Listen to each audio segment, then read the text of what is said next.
The bullet meant for Marcus Chen shattered the penthouse window instead. Glass exploded inward as he dove behind the marble bar, champagne flutes erupting in a cascade of crystal shards. 3 seconds ago, he'd been Hong Kong's youngest self-made billionaire, celebrating another hostile takeover. Now he was on his knees, bleeding from a dozen cuts, while shadows moved across the building opposite. His phone buzzed. Unknown number. You took everything from us. Now we take everything from you. The second shot took out the chandelier. In the darkness that followed, Marcus heard footsteps inside the penthouse. They'd already breached his security. His empire had 24 offices across 6 continents, 40,000 employees, and a market cap that could fund a small country. None of it could save him now. He crawled toward the panic room, leaving a trail of blood on Italian marble that cost more per square foot than most people earned in a month. Behind him, the footsteps grew closer. Professional. Patient. Inevitable. Marcus Chen had spent 15 years building his empire by destroying others. He'd bankrupted competitors, crushed startups, and left a trail of broken companies in his wake. He'd told himself it was just business. The knife that pressed against his throat suggested otherwise. Wait, he gasped. We did, the voice whispered. For 5 years we waited. Chapter 1: The Fall. Marcus Chen woke up in a hospital bed with no memory of how he got there. The fluorescent lights burned his eyes. His throat felt like sandpaper wrapped around broken glass. When he tried to sit up, pain lanced through his ribs, and a nurse materialized beside him, pressing him back down with surprising strength. Mr. Chen, please don't move. You've sustained significant injuries. What? His voice cracked. What happened? The nurse's expression flickered, something between pity and discomfort. The police will want to speak with you. I'll let the doctor know you're awake. She left before he could ask anything else. Marcus stared at the ceiling tiles, forcing his mind to work through the fog. The penthouse. The gunshots. The footsteps. Then nothing. A blank space where memory should be. He lifted his hand, the one that didn't have N4, and found it wrapped in bandages. Both hands, actually. His arms were covered in cuts, some superficial, others deep enough to require stitches. He could feel more bandages around his torso. But he was alive. The door opened again. Not the nurse this time. 2 detectives, a woman in her 40s with iron-gray hair pulled back severely, and a younger man with tired eyes and a wrinkled suit. Mr. Chen. The woman held up a badge. Detective Sarah Park, HKPF. This is Detective Wong. We need to ask you some questions about last night. Someone tried to kill me, Marcus said. His voice sounded stronger now, anger burning through the confusion. They shot at me through the window, then broke into my penthouse. We know, Detective Park interrupted. Your security system recorded everything. Or rather, it recorded everything until 11:47 p.m. when someone disabled it from inside your apartment. Marcus felt cold. Inside? That's impossible. The security codes were used correctly, Detective Wong said, speaking for the first time. Whoever got in had your access codes, your biometric data, everything. They walked right through your security like it was a door left wide open. That's... Marcus trailed off. It was impossible. His security system cost $3 million. Military-grade encryption. Biometric locks that required fingerprint, retinal scan, and voice authentication. Only 3 people had full access. Himself, his head of security, and his personal assistant. Where's David? Marcus demanded. David Cho, my head of security. And Lily Zhang, my PA. Where are they? The detectives exchanged a glance that made Marcus's stomach drop. Mr. Chen, Detective Park said carefully. David Cho's body was found in his apartment at approximately 2 a.m. Single gunshot to the head, execution style. The time of death was estimated around 11 p.m., right before the attack on you began. The room tilted. David had been with him for 8 years. Former military, paranoid about security, loyal to a fault. Marcus had trusted him with his life. And Lily? Missing. Her apartment shows signs of a struggle. We've issued an alert, but... Detective Wong shrugged. It's been 14 hours. If she was taken, the trail would be cold.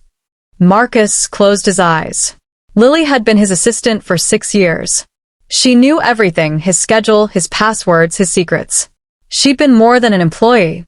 She'd been a friend, or as close to a friend as someone like Marcus allowed himself to have. Someone on the inside, he whispered. Someone gave them access. That's our working theory, Detective Park said. The question is, why? Who wants you dead badly enough to plan something this elaborate? Marcus almost laughed. The sound came out as a cough that made his ribs scream. How long do you have? I've made a lot of enemies, Detective. We'll need names. All of them. I'll need my lawyer first. Detective Park's expression hardened. Mr. Chen, someone murdered your head of security and possibly your assistant.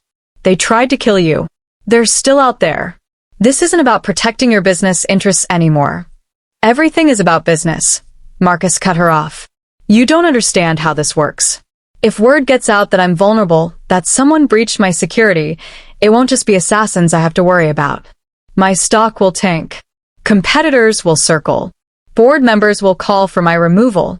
I'll lose everything I've built. You almost lost your life. I can almost recover from it. Marcus met her eyes. I want protective custody. Private security, my own team, not the police. And I want every resource the HKPF has on finding who did this. That's not how this works. It is when I donate $15 million a year to police charities. Marcus's voice was cold now, the shock burning away into something harder. Make the calls, Detective. I'll cooperate fully, but on my terms. Detective Wong looked like he wanted to punch him. Detective Park just looked tired. We'll post officers outside your room, she said finally. But Mr. Chen, whoever did this knew everything about you.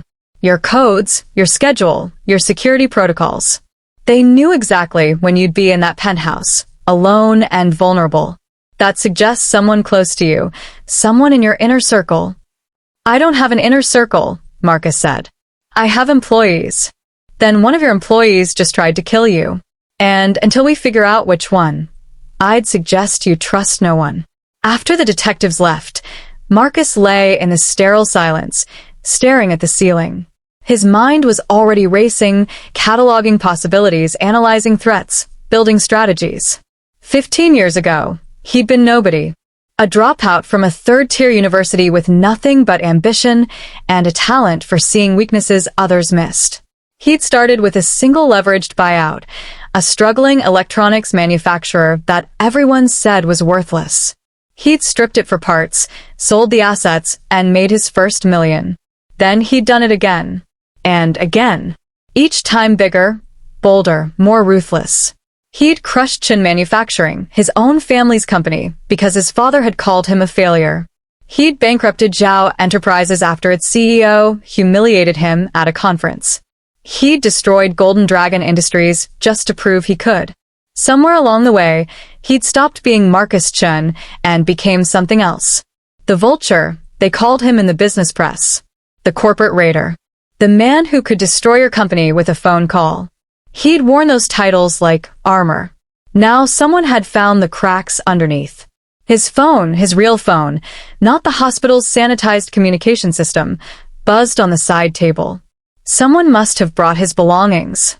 Marcus reached for it with bandaged hands, wincing at the pain. 73 missed calls. 214 messages. His inbox was chaotic. One message stood out.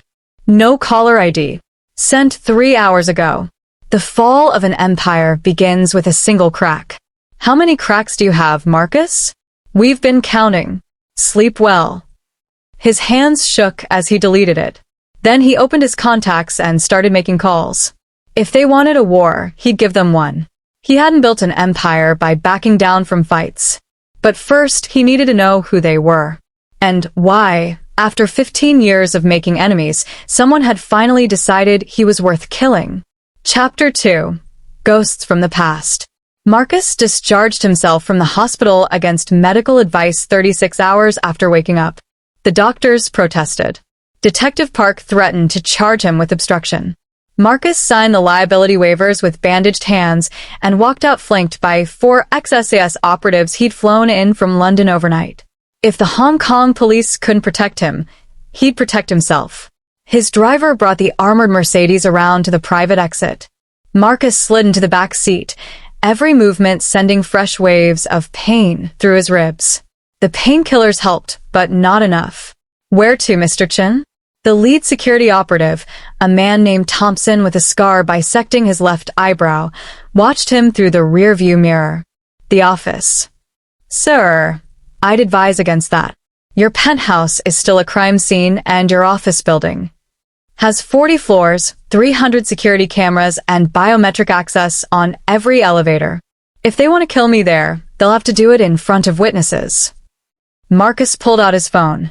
"Besides, I need to know how deep the rot goes." The drive through Hong Kong's Central District normally took 20 minutes. Thompson made it in 12, running 2 red lights and taking enough evasive turns to shake any tail. Marcus watched the city flash by, steel and glass towers reaching toward a polluted sky, streets choked with traffic, neon signs advertising everything from designer handbags to street food. He'd conquered this city once. He could do it again. Chen Enterprises occupied floors 35 through 40 of the International Finance Tower. Marcus's private elevator opened directly into the executive suite on 40. When the door slid open, his chief operating officer was waiting. James Liu looked like he hadn't slept in 2 days. His normally immaculate suit was wrinkled, his tie loose, and his eyes had the glazed look of someone surviving on coffee and adrenaline. "Marcus. Jesus Christ, you should be in the hospital." "Status report," Marcus interrupted, walking past him toward the corner office. "How bad is it?" James hurried to keep up. "Bad." The stock dropped 18% when news broke about the attack.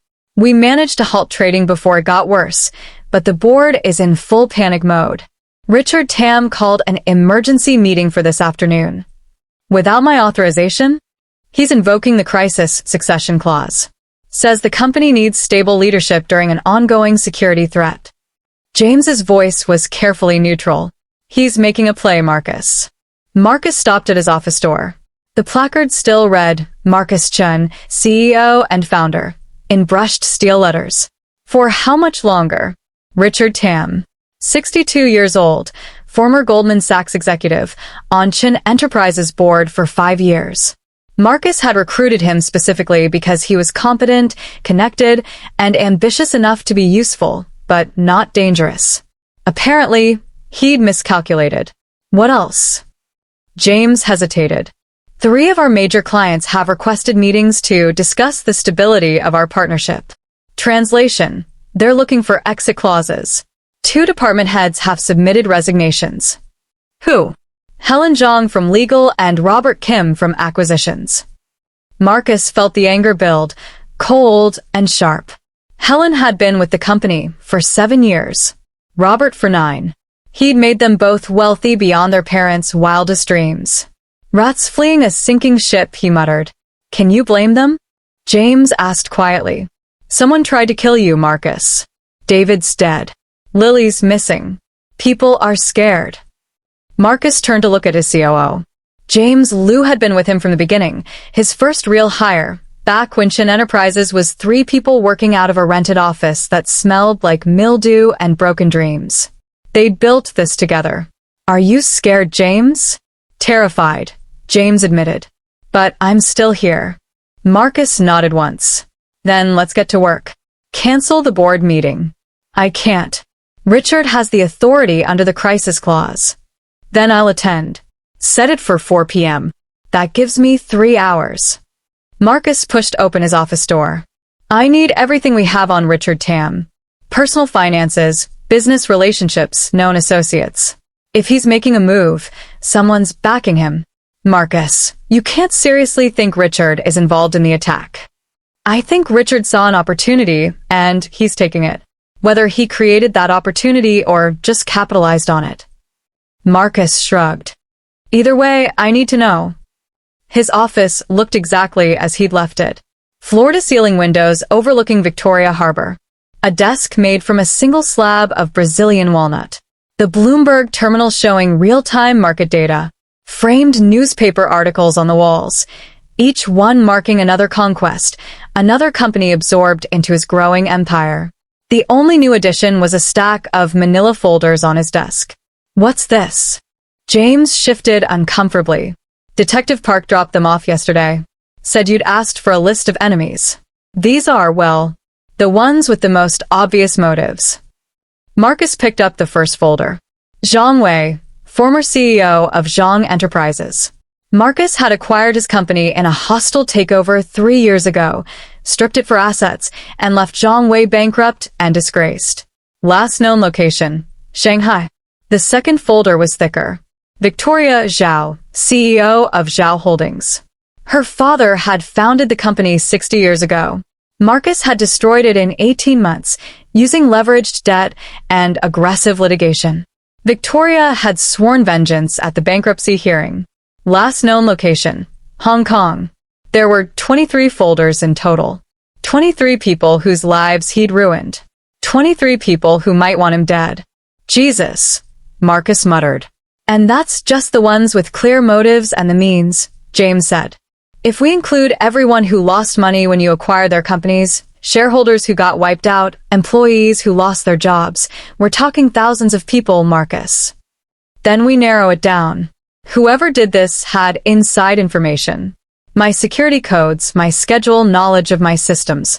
That requires resources and intelligence capabilities beyond what most of these people have. Marcus opened the third folder and froze. The photo showed a woman in her 30s with sharp cheekbones and dark eyes that seemed to look straight through the camera. Dr. Sarah Martinez, former VP of Research and Development at Biogenics Pharmaceuticals. He remembered her.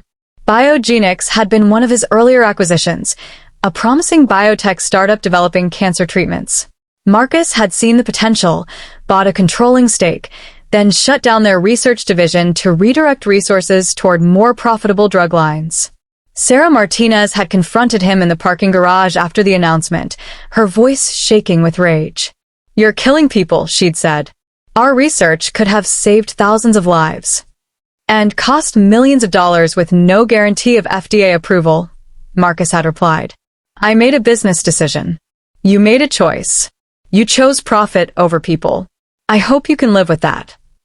He lived with it fine, until he saw what was paper-clipped to her folder, a news article from 6 months ago.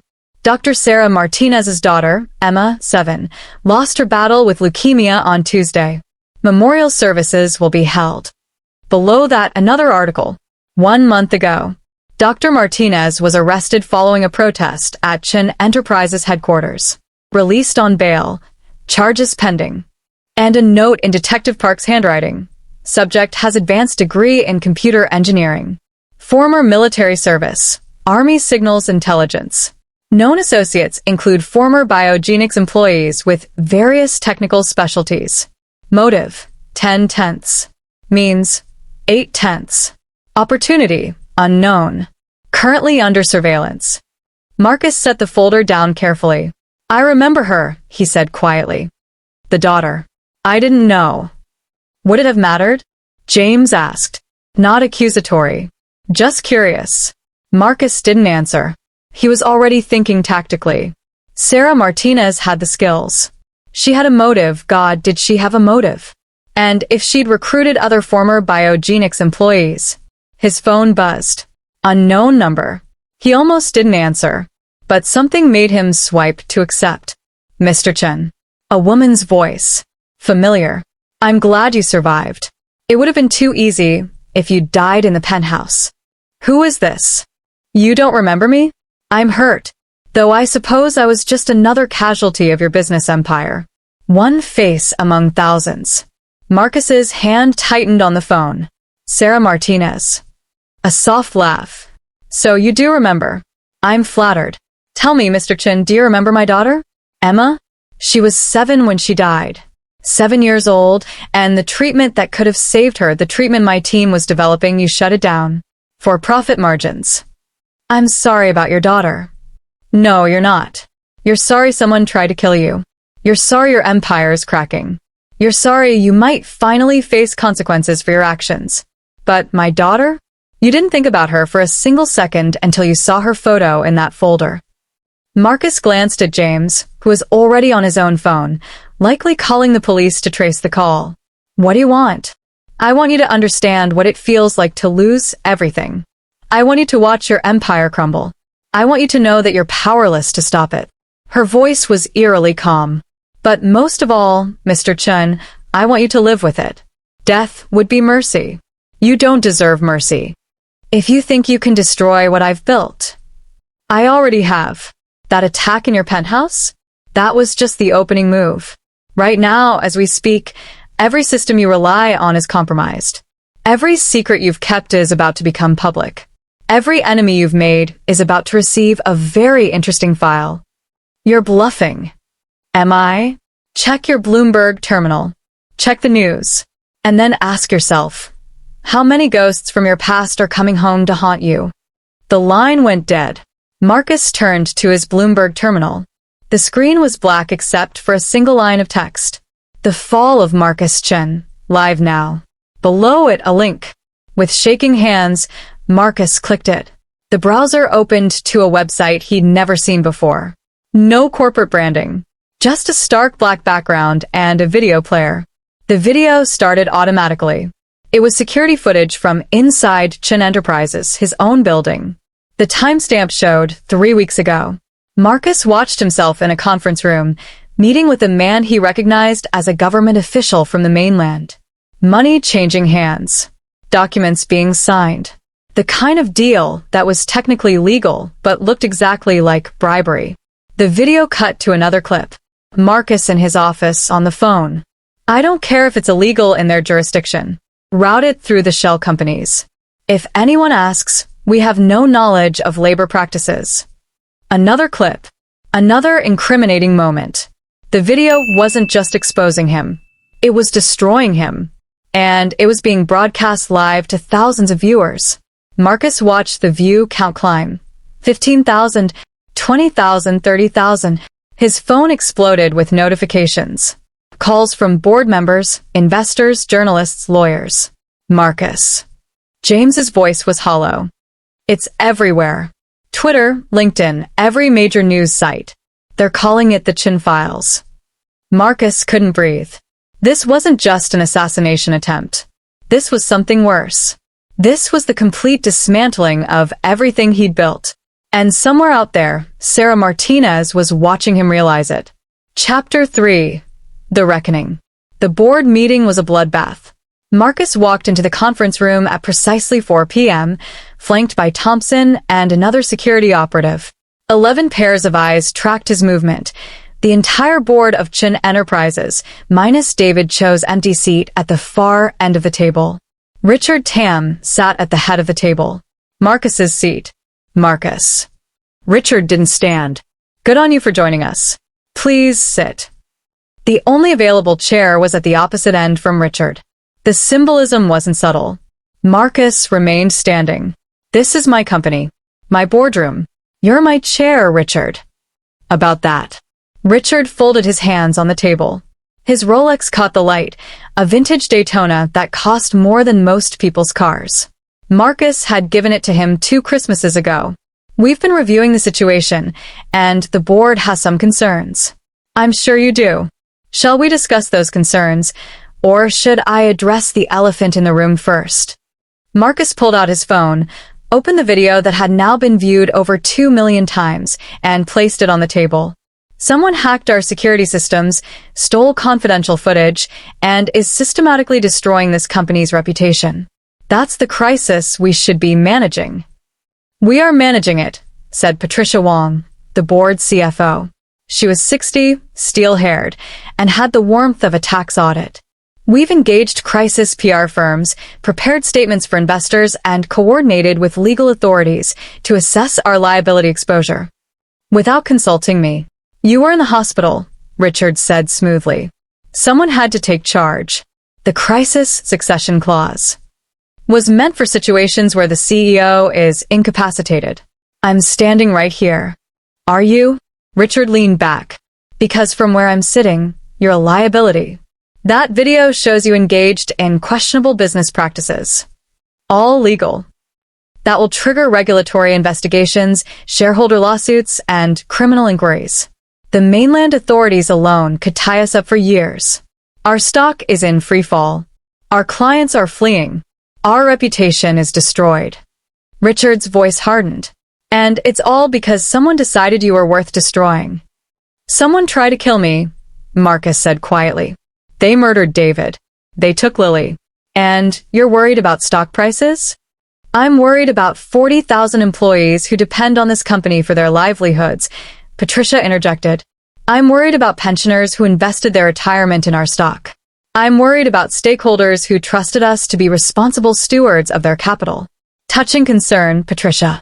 Where was it when we acquired Zhao Holdings? When we stripped Golden Dragon Industries? This isn't about past acquisitions, Richard cut him off. This is about whether you're fit to lead this company through the current crisis. A crisis, I might add, that exists specifically because of enemies you've made. Marcus looked around the table. He'd appointed every person in this room. Patricia Wong, recruited from Ernst & Young with a promise of equity and influence. David Park, former Samsung executive who jumped ship for a VP position and stock options. Jennifer Lee, tech genius who'd built their analytics division from nothing. Every one of them avoided his eyes. I see. Marcus's voice was cold. You want me out. We want what's best for the company, Richard said. We're prepared to offer you a generous severance package.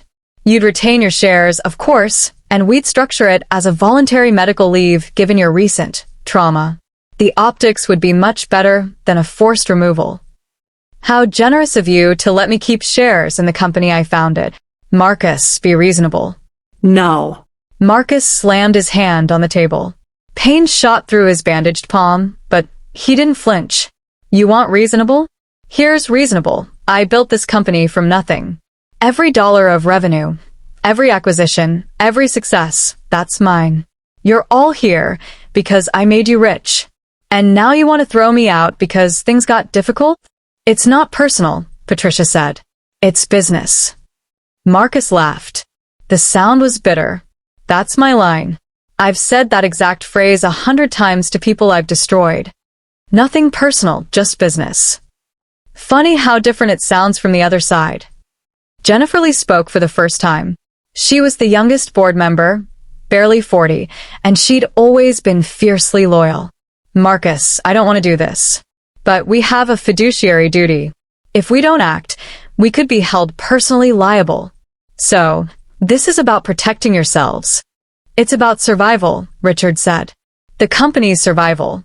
We've already had preliminary discussions with several candidates for interim CEO. People with clean reputations, no baggage, no targets on their backs. Who? Marcus demanded. Who are you considering? Richard hesitated just long enough for Marcus to know. You, Marcus said flatly. You want my job. I want to save the company. If that means stepping into a leadership role temporarily. There's nothing temporary about a coup, Richard. It's not a coup if the board votes. Then let's vote. Marcus met Richard's eyes. Right now. All in favor of removing me as CEO. The silence stretched. Marcus watched them. These people he'd trusted. These people he'd enriched. Patricia Wong's hand twitched toward the table, then stopped. David Park stared at his notes. Jennifer Lee looked physically ill. Richard raised his hand. I vote yes. Patricia's hand went up. Then David's. Then 3 more. 5 votes.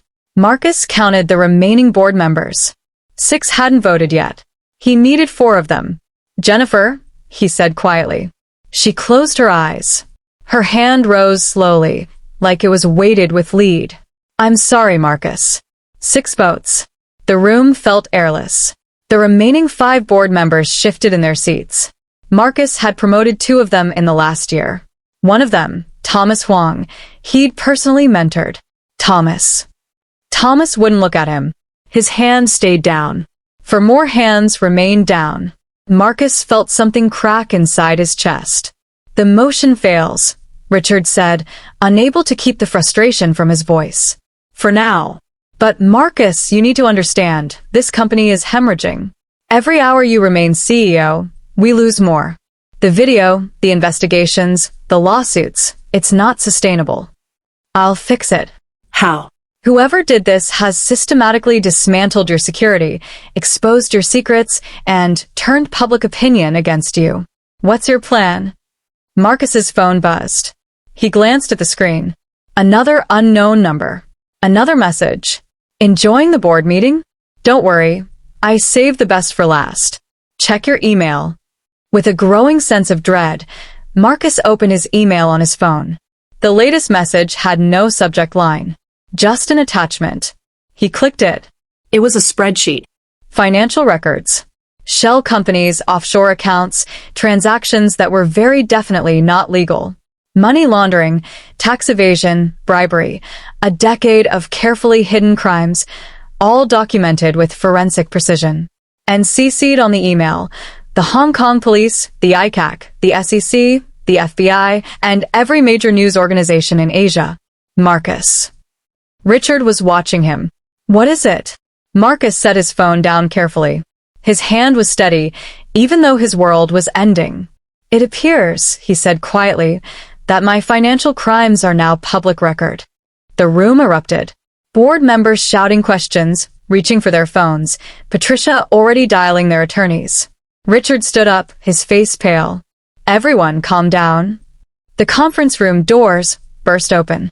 Detective Park strode in, followed by 4 uniformed officers and Detective Wong. Marcus Chen, she said, her voice formal and final. You're under arrest for money laundering, tax evasion, and violations of the Foreign Corrupt Practices Act. You have the right to remain silent. Marcus barely heard the rest. He watched Thompson step forward, hand on his weapon, calculating whether to intervene. Marcus shook his head slightly. No point. The evidence was real. The crimes were real.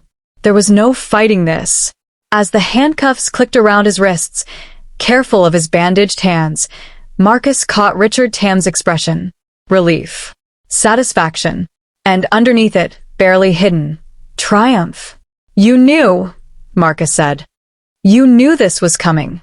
Richard didn't deny it. Someone had to think about the company's future. Your future ended the moment you made too many enemies, Marcus. I'm just cleaning up the mess. Then you're a fool, Marcus said as the officers led him toward the door. Because whoever did this to me, they're not done. And when they come for you, and they will come for you, you'll understand what I'm dealing with. I'll take my chances. Marcus was halfway to the elevator when his phone buzzed one final time. Detective Park had confiscated it, but he saw the screen light up in her hand. Another message. She read it, her expression darkening, then held it up for Marcus to see. Prison is too easy for you, Marcus. I want you to watch everything you built turn to ash first. Your company will destroy itself from the inside. Your allies will betray you. Your secrets will consume you. And when you have nothing left, when you're broken and desperate and alone, then I'll tell you why. Then you'll understand what you took from me. Sleep well in your cell. You have so much left to lose. Below the message, a photo. Lily Zhang, his missing assistant, bound to a chair. Alive. Terrified. And holding today's newspaper to prove the photo was recent. She's alive, Marcus whispered. Lily's alive. And bait, Detective Park said grimly. This is a game to them. They're toying with you. The elevator doors opened. Officers pushed Marcus inside. As the doors began to close, he looked back at the conference room, at his board, his company, his empire. Richard Tam was already sitting in Marcus's chair, phone to his ear, taking control. The doors closed. The descent began. And Marcus Chen, the man who'd spent 15 years crushing his enemies without mercy, finally understood what it felt like to be destroyed. Chapter 4. Behind Bars.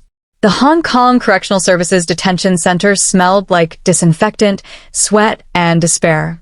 Marcus sat on a metal bench in a holding cell, still wearing his Tom Ford suit, now wrinkled and stained with blood from his bandages. They'd taken his watch, his phone, his belt, even his shoelaces. Everything that made him Marcus Chen, stripped away and catalogued in a manila envelope. He wasn't alone. 3 other men shared the cell, A teenager who wouldn't stop shaking, an older man sleeping off what looked like a serious drinking problem, and a middle-aged businessman in a cheap suit who kept muttering to himself in Mandarin.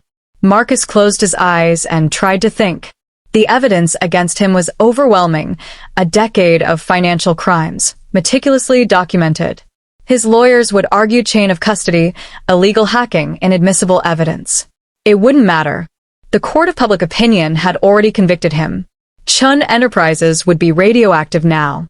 Richard Tam would implement damage control, distance the company from Marcus's personal crimes, cooperate fully with investigators, maybe even rename the whole enterprise. Everything Marcus built, scrubbed clean of his name. And Lily was still out there. Alive. A hostage. First time, Marcus opened his eyes. The businessman in the cheap suit was watching him. Excuse me? First time in lockup. The man's Mandarin had a Beijing accent. I can tell. You're still trying to solve your way out of this, running scenarios in your head. Won't help. This place doesn't care about your plans. I'm not planning. I'm thinking. Same thing for men like us. The businessman extended his hand. Lin Feng, former CFO of Tianshi Industries. You might have heard of us. We were one of the top semiconductor manufacturers in China, until someone bought up our debt and forced us into bankruptcy. His smile was thin. Someone named Marcus Chen. Marcus's blood went cold. He didn't take the offered hand. Lin Feng laughed, withdrawing it. Don't worry. I'm not here for revenge. I'm here because I made some poor decisions after my company collapsed. I tried to recoup my losses through creative accounting. Got caught. Turns out the authorities frown on embezzlement. He settled back against the wall. But I've had 3 years to think about what happened to Tianshi. 3 years to understand how you did it. I don't know what you're talking about. Of course not. It was just business, right? You saw an opportunity. We were over-leveraged. Our debt rating was dropping. You bought our bonds at a discount, then triggered the acceleration clause. Perfectly legal. Perfectly ruthless. Lin studied him. I used to hate you for it. 5,000 employees lost their jobs. My family lost everything. My daughter had to drop out of university. And now I'm just curious. What does it feel like, Mr. Chen, to finally be on the receiving end? Marcus said nothing. Because that's what's happening, isn't it? Lin continued. Someone's doing to you exactly what you did to us. They studied your weaknesses, found the cracks, and they're exploiting them methodically. They're destroying you the same way you destroyed dozens of companies. Poetic, really. It's not the same, isn't it? You think your empire is special? You think you didn't leave a trail of broken lives behind you? Lin's voice hardened. I've been following the news. The Chen files, they're calling it. Every dirty deal, every bribe, every corner you cut. And I keep thinking, this is justice. Finally, someone is holding you accountable. Someone murdered my head of security. They kidnapped my assistant. And you destroyed 5,000 livelihoods without blinking. Tell me, Mr. Chen, did you ever wonder what happened to those people? Did you care? Lin leaned forward. My brother killed himself 6 months after Tianshi collapsed. Hung himself in his apartment because he couldn't face his family after losing his pension. Did you know that? Did you even think about it? Marcus felt something twist in his gut. I'm sorry about your brother. No, you're not. You're sorry you got caught. You're sorry someone's beating you at your own game. But the people you destroyed? We were just numbers to you. Collateral damage in your rise to power. Mr. Lin. A guard appeared at the cell door. Your lawyer's here. Lin stood, brushing off his cheap suit. He paused at the door, looking back at Marcus. I hope she makes you suffer, he said quietly.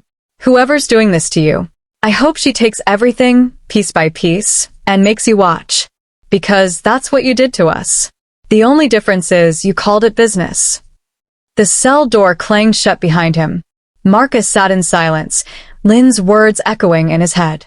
He tried to tell himself the man was wrong, bitter, looking for someone to blame. But the names kept coming. Tianshi Industries, Zhang Enterprises, Zhao Holdings, Biogenics Pharmaceuticals, Golden Dragon Industries. How many lives had he ruined? How many families were destroyed? He'd never counted. The lawyer arrived 2 hours later.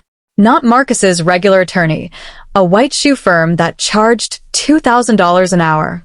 This was someone different, a woman in her 50s with graying hair pulled back in a severe bun, carrying a battered briefcase and wearing an off-the-rack suit. Mr. Chen, I'm Margaret Tan. The firm you typically use has declined to represent you, given the nature of the charges and the publicity involved. I've been retained by your COO, James Liu. Marcus felt a surge of gratitude toward James. Still loyal, even now. What's the situation? Margaret set her briefcase on the table in the interview room, pulling out files. Dire. The prosecution has extensive documentation of financial crimes spanning a decade. Wire fraud, money laundering, tax evasion, bribery of foreign officials. They're talking about 20 to 30 years if convicted on all counts. The evidence was obtained illegally. Hacking doesn't matter for the underlying crimes. Yes, we can argue about admissibility, but Marcus, she looked at him directly. Even if we suppress some evidence, there's enough here to convict you 10 times over. And that's before we get to civil liability. Shareholders are already filing class action suits. The SEC is preparing charges. This is a Category 5 hurricane, and you're standing in the center of it. What about bail? Denied. You're a flight risk. You have homes in 3 countries, a private jet, and offshore accounts. The magistrate wasn't sympathetic. Margaret pulled out another document. There's more. The ICAC has frozen all your personal assets pending investigation. Your bank accounts, your properties, your stock holdings, everything is locked down. Marcus felt the walls closing in. I have nothing? You have legal representation and whatever James can provide from his own resources. That's it. She paused. Marcus, I need you to understand something. This isn't just a legal battle. Whoever orchestrated this attack designed it to destroy you on multiple fronts simultaneously. The assassination attempt, the data breach, the evidence leak, the timing of it all. This is military-grade psychological warfare. Sarah Martinez. The detective mentioned her, yes. Former Army Signals Intelligence, PhD in computer engineering, and a dead daughter thanks to your decision to shut down Biogenics's cancer research. Margaret's expression was unreadable. As motives go, that's pretty compelling. She has Lily, my assistant. She sent a photo. I know. Detective Park showed me. They're treating it as a kidnapping now, which means additional resources. But Marcus. Margaret leaned forward. If Sarah Martinez is behind this, she's not working alone. The sophistication of this operation, the hacking, the intelligence gathering, the coordination, this is a team. Probably former Biogenics employees with various technical specialties, maybe some hired contractors. You're not dealing with one vengeful woman. You're dealing with a conspiracy. Then help me fight it. I am. But you need to understand what you're fighting for. Margaret pulled out a newspaper, today's South China Morning Post. The headline screamed, Chen Empire collapses, board votes TO remove founder.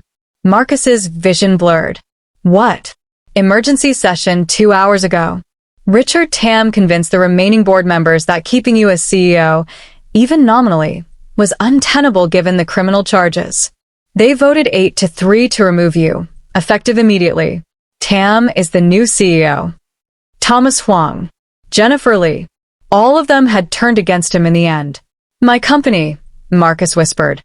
They took my company. Technically, you still own 42% of the stock. But without voting control and with your shares frozen, it's meaningless. Margaret's voice softened slightly. I'm sorry, Marcus. I know this is a lot to process. A lot to process. His company was gone. His wealth was frozen. He was facing decades in prison. And somewhere out there, Sarah Martinez was watching it all unfold, probably smiling. What do I do? Margaret considered him for a long moment. The truth? You cooperate. You give the prosecutors everything they want, names, dates, transactions. You testify against anyone else involved in these schemes. You take full responsibility, show remorse, and hope for a plea deal that gets you 15 years instead of 30. And if I want to fight, then you'll lose everything. The trial will take years. The evidence is overwhelming. And even if by some miracle you win, your reputation is destroyed. No company will hire you. No board will seat you. You'll be toxic. She closed her briefcase. This isn't like your business battles, Marcus. You can't outmaneuver this. You can't leverage your way to victory. The only question is how much you lose. Marcus stared at the table. 15 years. He'd be in his late 50s when he got out if he survived that long. His empire is gone. His legacy was ruined. Sarah Martinez had won. There's one other thing, Margaret said. Detective Park asked me to give you this. They found it in Lily Zhang's apartment. She slid an envelope across the table. Marcus's name was written on it in Lily's handwriting. With shaking hands, Marcus opened it. The letter inside was brief. Marcus, if you're reading this, something has gone very wrong. I don't know how much time I have, so I'll be direct. I've been working with Sarah Martinez for 6 months. She approached me after her daughter died, showed me what you did to Biogenics and what your decisions cost. She showed me everything you've done. All the companies destroyed, all the lives ruined. She made me see that you're not who I thought you were. I gave her access to your systems. I provided your security codes. I helped plan the attack on your penthouse. I'm sorry, Marcus, but I'm not sorry. You deserved this. But something changed. Sarah's not who she says she is either. This isn't just about justice or revenge. There's something bigger happening. Something she's not telling me. I try to back out, to warn you. That's why she took me. If you survive, you need to know. Sarah Martinez didn't do this alone. She has partners, powerful people who want you destroyed for reasons that have nothing to do with biogenics. Follow the money. Find out who benefits from your fall. I never meant for David to die. I never wanted this to go this far. I'm sorry. Lily. Marcus read it 3 times, his mind racing. Lily had betrayed him. His most trusted assistant, the one person he thought was truly loyal, had sold him out to his enemies. But she'd also warned him. There were others involved. Partners. People who wanted him destroyed for reasons beyond Sarah Martinez's revenge. Marcus. Margaret was watching him. What does it say? He folded the letter carefully. It says I need to find out who else wants me dead. And why. From a prison cell? I don't have a choice. Marcus met her eyes. Tell James the first need him to investigate Richard Tam. Financial records, business associates, any connection to Sarah Martinez or Biogenics. There's a conspiracy here and Richard might be part of it. Marcus, you're facing 30 years in prison. Maybe you should focus on your defense. My defense is finding out the truth. Marcus stood. The guard by the door tensed, hand moving to his baton. Someone orchestrated this. Someone connected Sarah Martinez to my board, to my company, to my inner circle. Someone benefits from my destruction beyond just revenge. I need to know who. Margaret looked at him for a long moment, then nodded slowly. I'll tell James. But Marcus? Even if you're right, even if there's a bigger conspiracy, you still committed those crimes. The evidence is real. Finding out who exposed you doesn't make you innocent. I know. Marcus's voice was quiet, but it might explain why I had to fall. And right now, that's all I have left. That night, alone in his cell, Marcus lay on the thin mattress and stared at the ceiling. The teenager had been released. The drunk had been moved. Marcus was finally alone with his thoughts. Lin Feng's words echoed. Someone's doing to you exactly what you did to us. Lily's letter. Follow the money. Find out who benefits from your fall. Sarah Martinez's message. You have so much left to lose. Somewhere in Hong Kong, his empire was being dismantled piece by piece. Richard Tam was probably in Marcus's office right now, sitting at his desk, making decisions about Marcus's company. Somewhere, Lily was held captive by people she'd trusted and then betrayed. Somewhere, Sarah Martinez was planning her next move. And Marcus Chen, the man who'd built an empire by destroying others, was locked in a cell with nothing but time to think about everything he'd done. For the first time in 15 years, he couldn't run from his past. It had finally caught up with him, and it wanted payment in full. Chapter 5. Inside Man. James Liu had never been inside a prison before. The visiting room at the detention center was a sterile nightmare, fluorescent lights that hummed with neurotic intensity, tables bolted to the floor, guards watching every movement with dead eyes. James sat across from Marcus, separated by a plexiglass partition, speaking through phones that crackled with static. Marcus looked like hell. 5 days in custody had carved hollows under his eyes. His suit was gone, replaced by an orange jumpsuit that hung loosely on his frame. The bandages on his hands were dirty and fraying. "You look terrible," James said. "You should see the other guy." Marcus's attempt at humor fell flat. "What did you find?" James glanced at the guard standing 10 feet away, then leaned closer to the phone. "Richard Tam is clean. Too clean. I pulled everything, financial records, tax returns, phone logs. The man's a Boy Scout.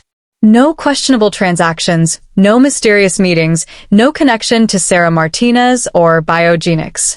Everyone has something to hide. Not Richard, apparently. Or he's better at hiding it than we are at finding it." James pulled a folder from his briefcase, holding it up to the glass. "But I did find something interesting. 3 months ago, Chen Enterprises received a takeover offer. Anonymous buyer, shell company registered in the Caymans, offering 30% above market value for a controlling stake." Marcus frowned. "I never saw that offer. Because Richard killed it before it reached you. Said it wasn't serious, just corporate raiders testing our defenses. But I dug into the shell company, layers upon layers of corporate entities, but I traced them back to their ultimate beneficial owner." James paused for effect. "Victoria Zhao." The name hit Marcus like a punch. Victoria Zhao, daughter of the man whose company Marcus had destroyed 3 years ago. He'd bankrupted Zhao Holdings, stripped it for parts, and left the Zhao family in ruins. Victoria had sworn vengeance. "She tried to buy my company," Marcus said slowly.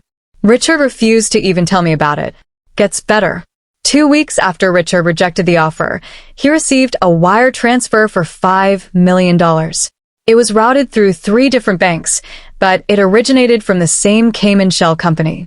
James tapped the folder. "Richard Tam took a $5 million bribe from your enemy, then helped engineer your downfall 2 months later. That's not a coincidence." Marcus felt ice spread through his veins. "He's working with Victoria Zhao." "It looks that way, but there's a problem." James flipped to another document. "Victoria Zhao doesn't have the technical capability to orchestrate the hack on your systems. She's not a tech person. She inherited her father's traditional manufacturing business, textiles mostly. She doesn't have access to the kind of expertise needed to breach your security. Then she hired someone. Or she partnered with someone who already wanted you dead." James met Marcus's eyes through the plexiglass. "I think Sarah Martinez and Victoria Zhao found each other. Martinez has the technical skills and the team. Zhao has the money and the business connections. Together, they could pull this off." Marcus's mind raced. It made sense. Sarah Martinez wanted revenge for her daughter's death. Victoria Zhao wanted revenge for her father's ruined empire. Richard Tam wanted power and money. Put them together and you had a perfect conspiracy. "We need proof," Marcus said. "Can you trace the connection between Martinez and Zhao?" "I'm trying, but Marcus." James hesitated. "I need to tell you something. The board is voting tomorrow on whether to sell Chen Enterprises." "What?" Richard convinced them it's the only way to survive. "The stock is in free fall, clients are abandoning us, regulatory investigations are piling up. He's arguing that a sale to a larger company, with deeper pockets and a clean reputation, is the only path forward." "Who's buying?" James's expression was grim. "He won't say. Claims it's confidential until the deal is finalized. But Marcus, if the board votes yes, Chen Enterprises will cease to exist. Everything you built, absorbed into some other company. Your name erased. Can you stop it? I don't have a board seat. I can't vote." James's frustration was evident. I can raise concerns, present evidence of Richard's conflicts of interest, but without hard proof that he's involved in a conspiracy. Then get proof. Marcus leaned forward. James, listen to me. You need to find the connection between Richard, Victoria Zhao, and Sarah Martinez. Bank records, emails, phone calls, anything. If we can prove Richard is working with my enemies, we can void any deal he makes. How? You're in prison. Your assets are frozen. Even if I find evidence, who's going to believe it? You're a convicted criminal. I haven't been convicted yet.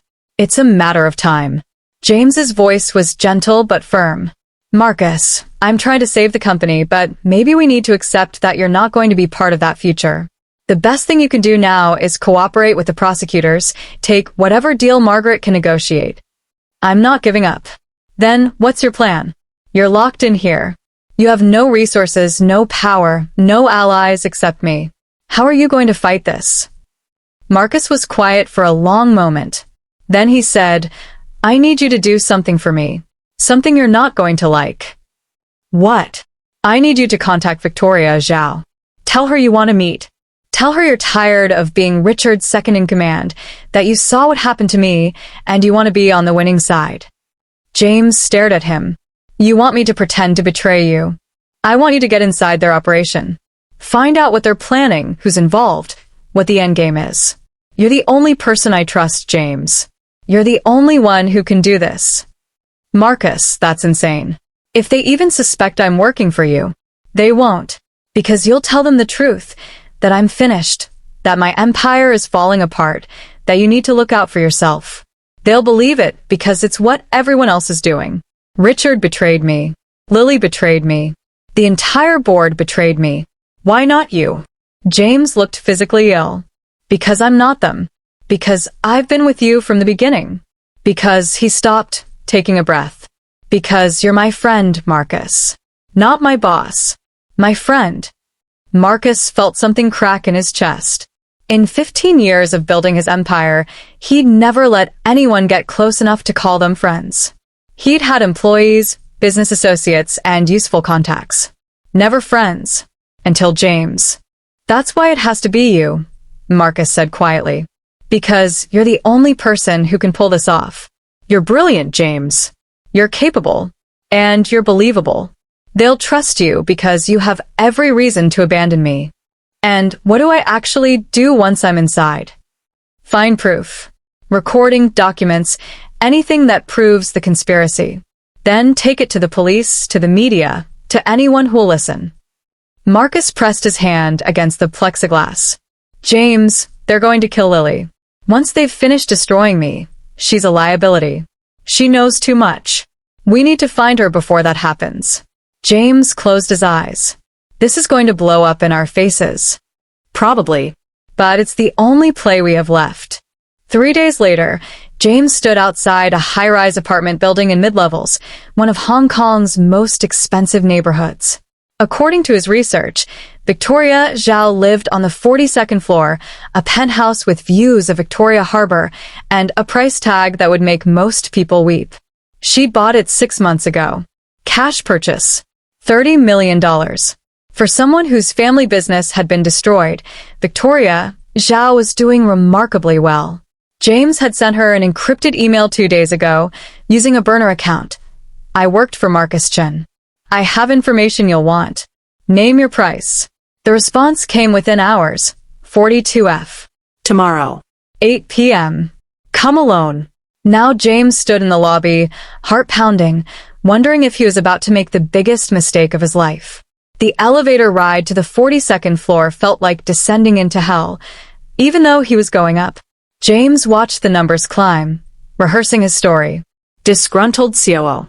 Tired of being undervalued. Saw which way the wind was blowing. Wanted to cash out before the ship sank completely. It was all true in its way. Just not in the way Victoria would interpret it. The elevator opened directly into the penthouse. Victoria Zhao stood waiting, backlit by floor-to-ceiling windows that framed the glittering Hong Kong skyline. She was younger than James expected, mid-30s, elegant in a tailored black dress, with her mother's sharp cheekbones and her father's calculating eyes. Nothing about her suggested the broken, vengeful woman he'd imagined.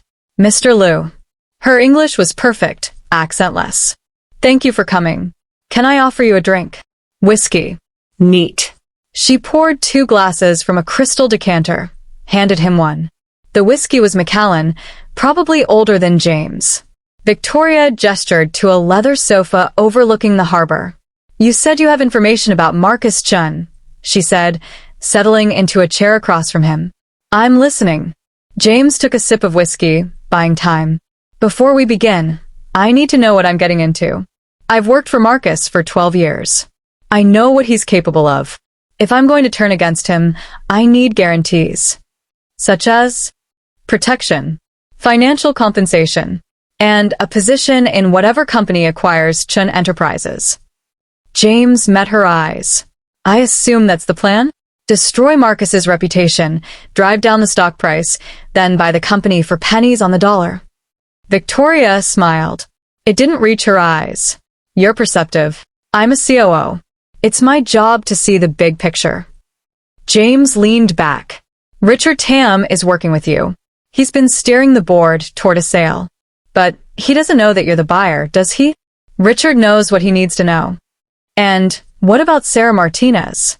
Is she part of this partnership, or just a useful idiot? Victoria's smile widened. Dr. Martinez is passionate about justice. She provided the technical expertise we needed, the hacking, the security breaches, the data collection. In return, she gets her revenge against Marcus. Everyone wins. Except Marcus.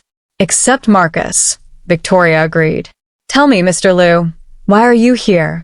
You've been loyal to him for over a decade. Why turn on him now? This was the moment. James had rehearsed this answer 100 times. Because I finally understand that loyalty is a weakness in business. Marcus taught me that he destroyed dozens of companies without a second thought. He used people and discarded them. I watched him do it for years, and I told myself it was just business.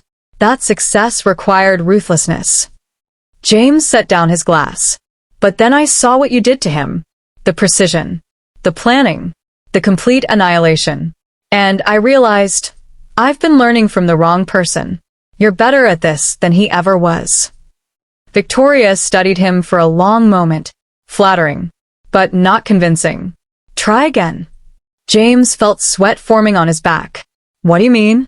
I mean you're lying. Victoria's voice was pleasant, conversational. You're here because Marcus sent you. Because he's desperate and grasping at straws, and he thinks he can infiltrate my operation through his loyal COO. She finished her whiskey. The question is, what do I do about it? James's heart hammered. I don't know what you're talking about. Please don't insult my intelligence. I've spent 3 years studying Marcus Chen. I know his patterns, his strategies, his psychology. Did you really think I wouldn't anticipate this move? Victoria stood, walking to the windows. Marcus is predictable. When cornered, he looks for leverage. When he has no resources, he uses people. And you, James Liu, are the only person he has left. James forced himself to stay calm. If you knew I was working for Marcus, why invite me here? Because I wanted to meet you. To see if you were as competent as Marcus always claimed. To determine whether you were worth recruiting. Victoria turned back to him. You are Marcus's greatest asset, Mr. Liu. You built half his empire, while he took all the credit. You managed his operations while he played corporate raider. You're brilliant, undervalued, and wasted in his shadow. What's your point? My point is this. I'm offering you a real opportunity. Not the fake betrayal Marcus scripted, but an actual choice. Victoria walked back to her chair, settling in. Chen Enterprises will be mine within a week. Richard is finalizing the sale. When that happens, I'll need someone who understands the company, the operations, and the culture. Someone who can manage the transition. I'm offering you that position, COO of the new organization, with a significant equity stake and full autonomy. In exchange for truly betraying Marcus. I want you to tell me everything he's planning, every move he's considering, every resource he has left, every weakness in his defense. I want complete transparency. Victoria's eyes were cold. And I want you to testify against him at trial. Your cooperation will ensure he spends the next 30 years in prison. James felt sick. This was the nightmare scenario. Victoria had seen through his deception and turned it against him. If he refused, she'd know he was still loyal to Marcus. If he accepted, he'd actually become the traitor Marcus had pretended him to be. I need time to think. No. Victoria's voice was sharp. You need to decide right now. Either you're with me, or you're against me. There's no middle ground. James looked at her. Behind those calculating eyes, he saw the same ruthlessness Marcus had, the willingness to destroy anyone who stood in her way. She and Marcus weren't opposites. They were mirrors. What about Sarah Martinez? He asked, stalling. If I work for you, am I working with her too? Sarah is a partner in this venture. Once Marcus is destroyed, she'll return to her research. We have an understanding. And Lily Zhang? Marcus's assistant. Something flickered in Victoria's expression. What about her? Is she alive? That depends on how useful she continues to be. Victoria stood. Your time is up, Mr. Liu. What's your decision? James stood as well. His mind raced through scenarios, calculations, possibilities. Marcus had sent him here to gather intelligence. But if Victoria was telling the truth, if the sale was happening within a week, then there was no time for games. He thought about Marcus in that prison cell, desperate and broken. He thought about Lily, held captive somewhere. He thought about David Cho, executed for being loyal. And he thought about the 12 years he'd spent building an empire with a man who'd never once asked if James had his own dreams. I'll do it, James said. I'll testify. I'll tell you everything. But I want the COO position in writing, with guaranteed equity. And I want assurances that I won't face any criminal liability for the work I did at Chen Enterprises. Victoria smiled. Done. Welcome to the winning side, Mr. Liu. She extended her hand. James shook it, sealing the deal. As he left the penthouse 20 minutes later, having shared every detail of Marcus's current situation and legal strategy, James felt hollow. He'd done what Marcus asked, gotten inside Victoria's operation. But at what cost? In the elevator descending to street level, James pulled out his phone. He had a recording of the entire conversation, captured by a device hidden in his watch. Evidence of the conspiracy, of Victoria's admission, of everything Marcus needed. But he also had Victoria's offer. Real power, real money, a chance to step out of Marcus's shadow. The elevator reached the ground floor. The doors opened. James stood there, phone in hand, facing a choice.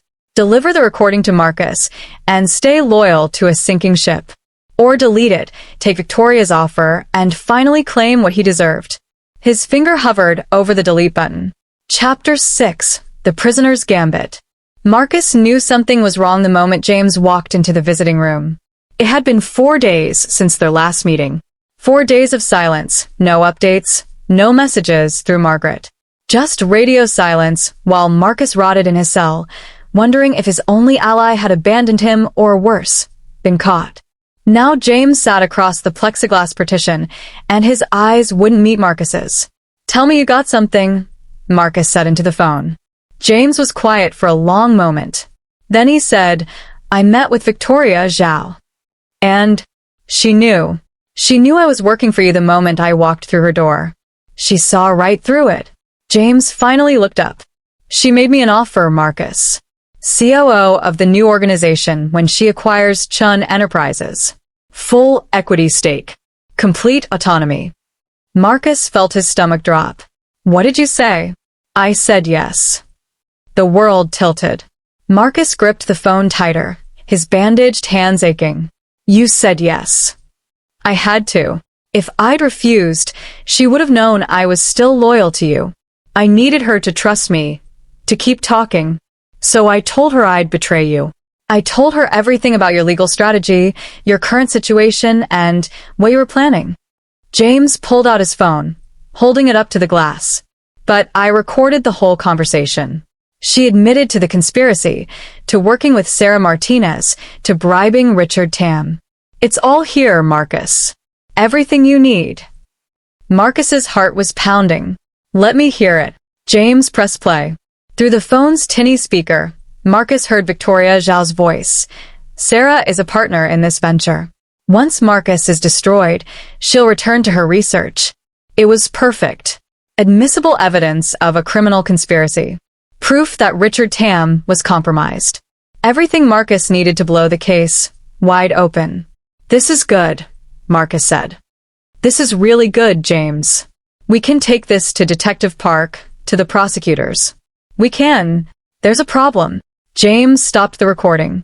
Victoria said the sale is happening this week. The board is voting tomorrow. Once they approve, Chen Enterprises becomes hers. And Marcus, she has the votes. Richard's been working on them for weeks. They're going to sell. Then we stop them. We release the recording, prove Richard is compromised. How? I'm not a board member. I can't call an emergency meeting. And even if I could, do you think they'll listen? You're in prison, Marcus. Your credibility is shot. They'll think this is a desperate ploy, fake evidence created to save yourself. Marcus's mind raced. James was right. The board wouldn't believe him. They'd already turned their backs once. Why would they change now? What about Detective Park? If we give her the recording, she can open an investigation, sure. But that takes time. Warrants, interviews, building a case. The sale will be done before she can act. James leaned closer to the glass. Marcus, I think we have to accept that the company is gone. The best we can do now is make sure Victoria and Richard face consequences eventually. No. Marcus's voice was hard. There has to be a way. There's always a way. Not this time. You're locked in here. You have no resources, no allies on the board, no way to influence the vote. James's expression was painful. I'm sorry, Marcus. I tried. I really tried. Marcus stared at him through the plexiglass. 12 years they'd worked together. 12 years of building an empire. And it was ending here, in a prison visiting room, with James telling him it was over. Did she say anything about Lily? Marcus asked quietly. James hesitated. She implied Lily is still alive. Said she's useful for now. But Marcus, once the sale goes through, once Victoria has what she wants. He didn't finish the sentence. He didn't need to. Lily was at a loose end.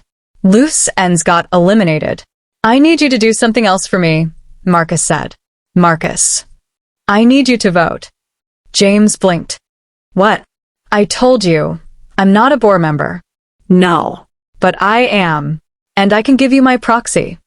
Marcus's mind was working now, seeing angles, finding leverage. I still own 42% of Chen Enterprises. My shares are frozen for criminal proceedings, but my voting rights aren't.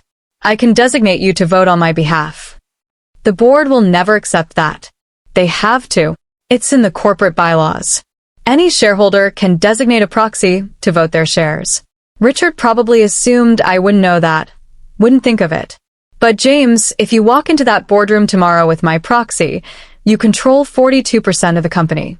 You become the largest voting bloc. James's eyes widened. That's not enough to stop the sale. We'd need 51%. But it's enough to demand concessions. Enough to force a delay. Enough to make them listen. Marcus pressed his hand against the glass. You go in there with my proxy and the recording of Victoria's confession. You tell them Richard is compromised. You demand they postpone the vote until there's a full investigation. They'll fight me on this. Of course they will. But you're not asking them to believe you. You're just asking them to wait. To do their due diligence. To verify the evidence before they sell the company their founder built. Marcus's voice was intense. James, you can do this. I know you can. You're smarter than Richard, more capable than any of them. You've been running half this company for years while I took the credit. Now, it's your turn to step up. James was quiet for a long moment. Then he said, what if it doesn't work? What if they vote to sell anyway? Then at least we tried. At least we fought. Marcus managed a thin smile. That's all we can ever do, right? Fight until there's nothing left. You sound like you're giving up. I'm being realistic. Margaret says the prosecution is preparing their case. The evidence against me is overwhelming. Even if we prove there was a conspiracy to destroy me, I still committed those crimes, James. The money laundering, the tax evasion, the bribes, all of it really happened. The best I can hope for is a reduced sentence. Marcus's voice dropped. But the company? That's different. That's something we can still save. Not for me. For the 40,000 people who work there. For everyone who depends on Chen Enterprises for their livelihood. James looked like he was going to argue, then stopped. When did you start caring about other people, Marcus? When I had nothing left to lose. The board meeting was scheduled for 2 p.m. the following day. James arrived at 1:45, carrying Marcus's signed proxy authorization and a briefcase containing the recording.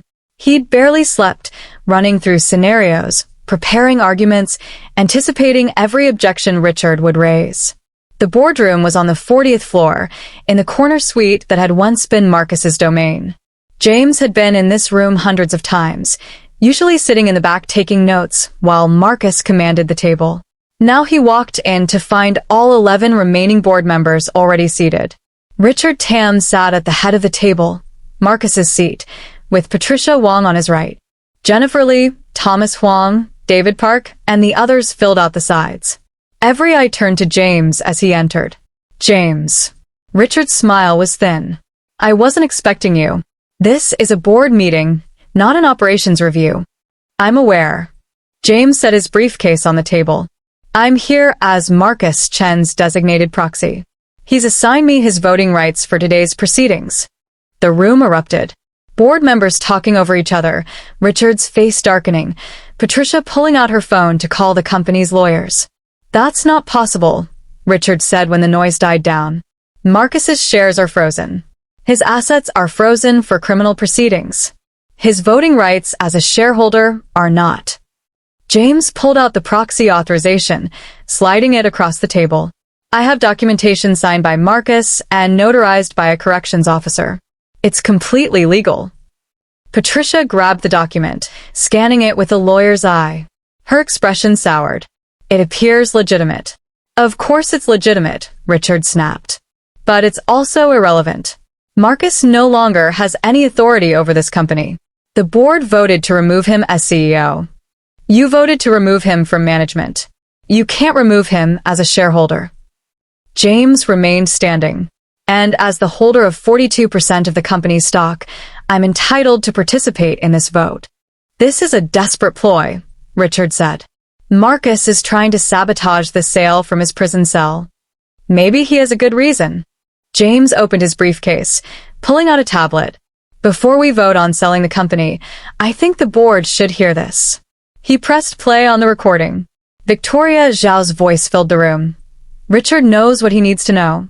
Dr. Martinez is passionate about justice.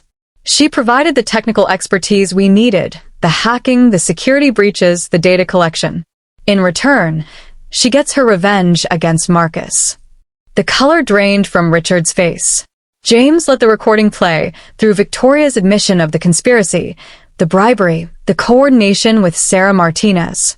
When it finished, the silence in the room was deafening. Where did you get that? Richard's voice was barely a whisper. I met with Victoria Zhao 3 days ago. She was very forthcoming about your arrangement. James looked around the table. Richard Tam has been working with Marcus's enemies to engineer this sale. He accepted a $5 million bribe to facilitate the hostile takeover of Chen Enterprises. The buyer isn't some legitimate corporation, it's Victoria Zhao, using shell companies to disguise her involvement. This is fabricated, Richard said, but his voice lacked conviction. Fake audio, manufactured evidence. Then you won't mind if we turn this over to the ICAC for verification? James pulled out his phone. I can call Detective Park right now. I'm sure she'd be very interested in investigating these allegations. Patricia Wong was staring at Richard like she'd never seen him before. Is this true, Richard? Did you take money from Victoria Zhao? Richard stopped, calculating. James could see him weighing his options. Deny everything and hope the board believed him? Admit to some lesser offense? My dealings with potential acquirers were all disclosed through proper channels. A $5 million wire transfer isn't a disclosed deal. James cut him off. It's a bribe. And it makes every decision you've made since then suspect, including the sale. Even if that's true, Jennifer Lee said slowly, it doesn't change the fundamental situation. Chen Enterprises is failing. Our stock is down 30%. We're hemorrhaging clients.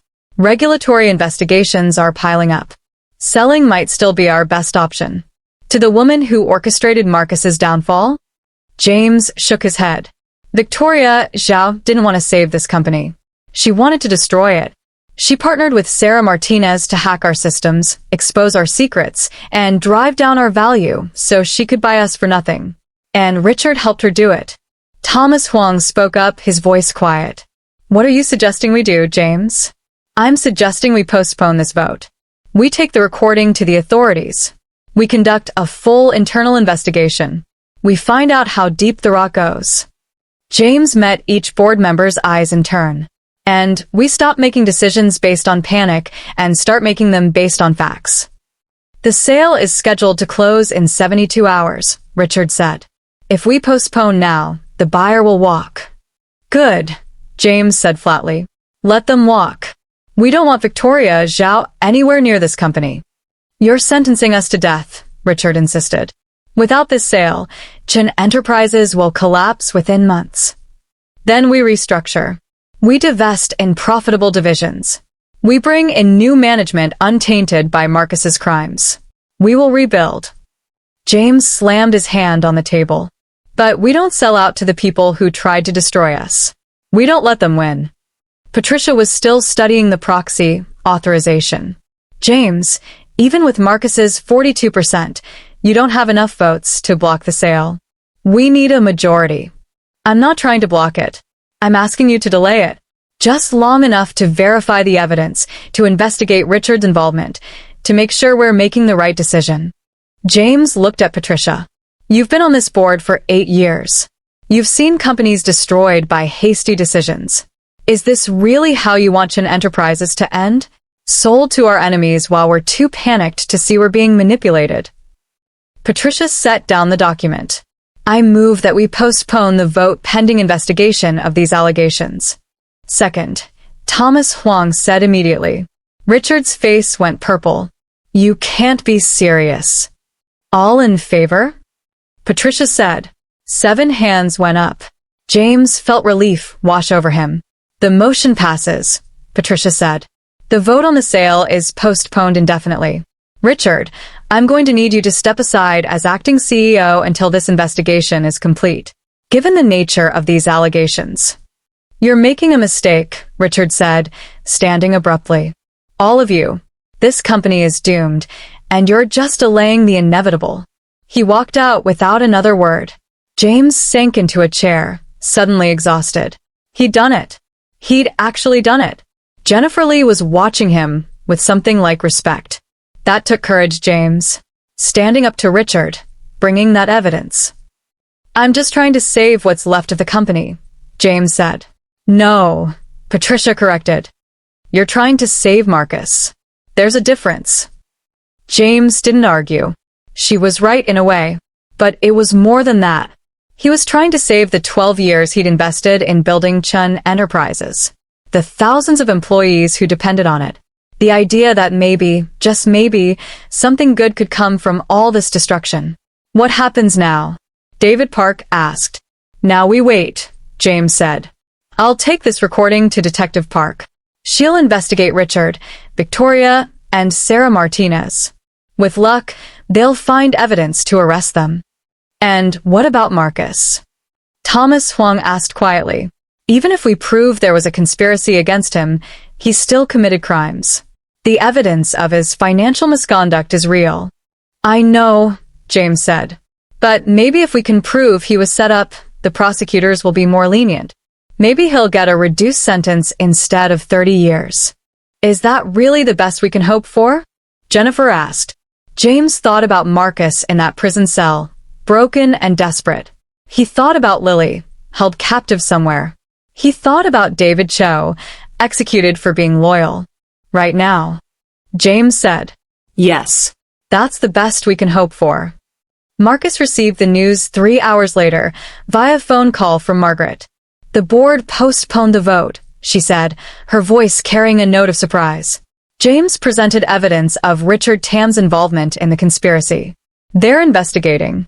Marcus closed his eyes. He did it. He did more than that. He bought you time, Marcus. The sale is dead, at least for now. Victoria Zhao's plan failed. What about Richard? Suspended pending investigation. The board is cooperating with the ICAC. If James's recording is verified, Richard will face criminal charges. Margaret paused. There's something else. Detective Park wants to meet with you. She says the evidence James provided has opened new avenues in her investigation. Sarah Martinez? And Victoria Zhao, and everyone involved in the conspiracy against you. Marcus, this could change everything. If we can prove you were the victim of a coordinated attack, that someone manipulated evidence and orchestrated your downfall. It doesn't change the fact that I committed those crimes, Marcus said quietly. The money laundering, the bribes, the tax evasion. I did all of that, Margaret. No conspiracy changes that. No, she admitted, but it changes the context. It could be the difference between 30 years and 15. Maybe less if you cooperate fully. 15 years. Marcus would be in his mid-50s when he got out. Chen Enterprises would be a memory. His empire would be dust. But he'd be alive. And maybe there would be something left to rebuild. Tell Detective Park I'll talk to her, Marcus said. And Margaret? Tell James. He stopped. What did you say to someone who'd just saved everything you had left? Tell him thank you. That night, alone in his cell, Marcus's phone, smuggled in by a guard who'd been bribed with the last of Marcus's accessible cash, buzzed with a message. Unknown number. His blood went cold. Impressive, Marcus. James is more resourceful than I expected. But postponing the sale doesn't save you. It just prolongs your suffering. You're still going to prison. Your empire is still crumbling. And Lily? She's running out of time. Tick-tock. Below the message, another photo. Lily, looking worse than before. Thinner. Bruised. Holding a piece of paper with today's date. And below that, a final line. Tell James to enjoy his victory. It won't last. None of them do. Marcus stared at the message for a long time. Then he made a decision. Tomorrow, when Detective Park came to interview him, he would tell her everything. Every crime, every secret, every dirty deal. He'd give the prosecutors everything they wanted. But in exchange, he'd demand one thing. Resources to find Lily before Sarah Martinez decided she was no longer useful. He'd lost his company, his freedom, his empire. He wouldn't lose the last person who'd tried to warn him, even if she'd betrayed him first. Chapter 7. Deals with Devils.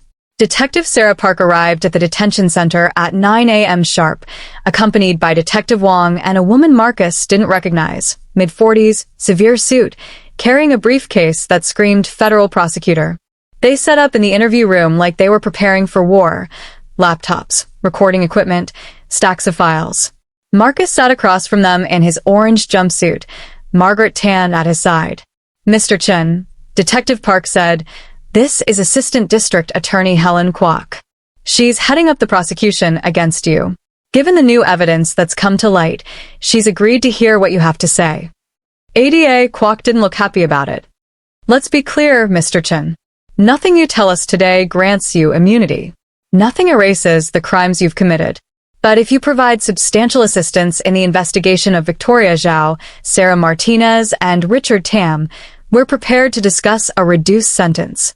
How reduced? Margaret asked. That depends on the quality of the information. Kwok opened her briefcase, pulling out a legal pad. We're talking about a complex criminal conspiracy involving hacking, kidnapping, attempted murder, bribery, and corporate fraud. If Mr. Chen can help us build cases against the other actors, we can recommend leniency to the judge. Define leniency, Marcus said. Kwok met his eyes. 12 to 15 years instead of 30. Possibly less with good behavior and full cooperation. Marcus felt the number like a physical weight. 12 years minimum. He'd be 53 when he got out. An old man by tech industry standards. Irrelevant. Forgotten. But alive. What about Lily Zhang? He asked. My assistant.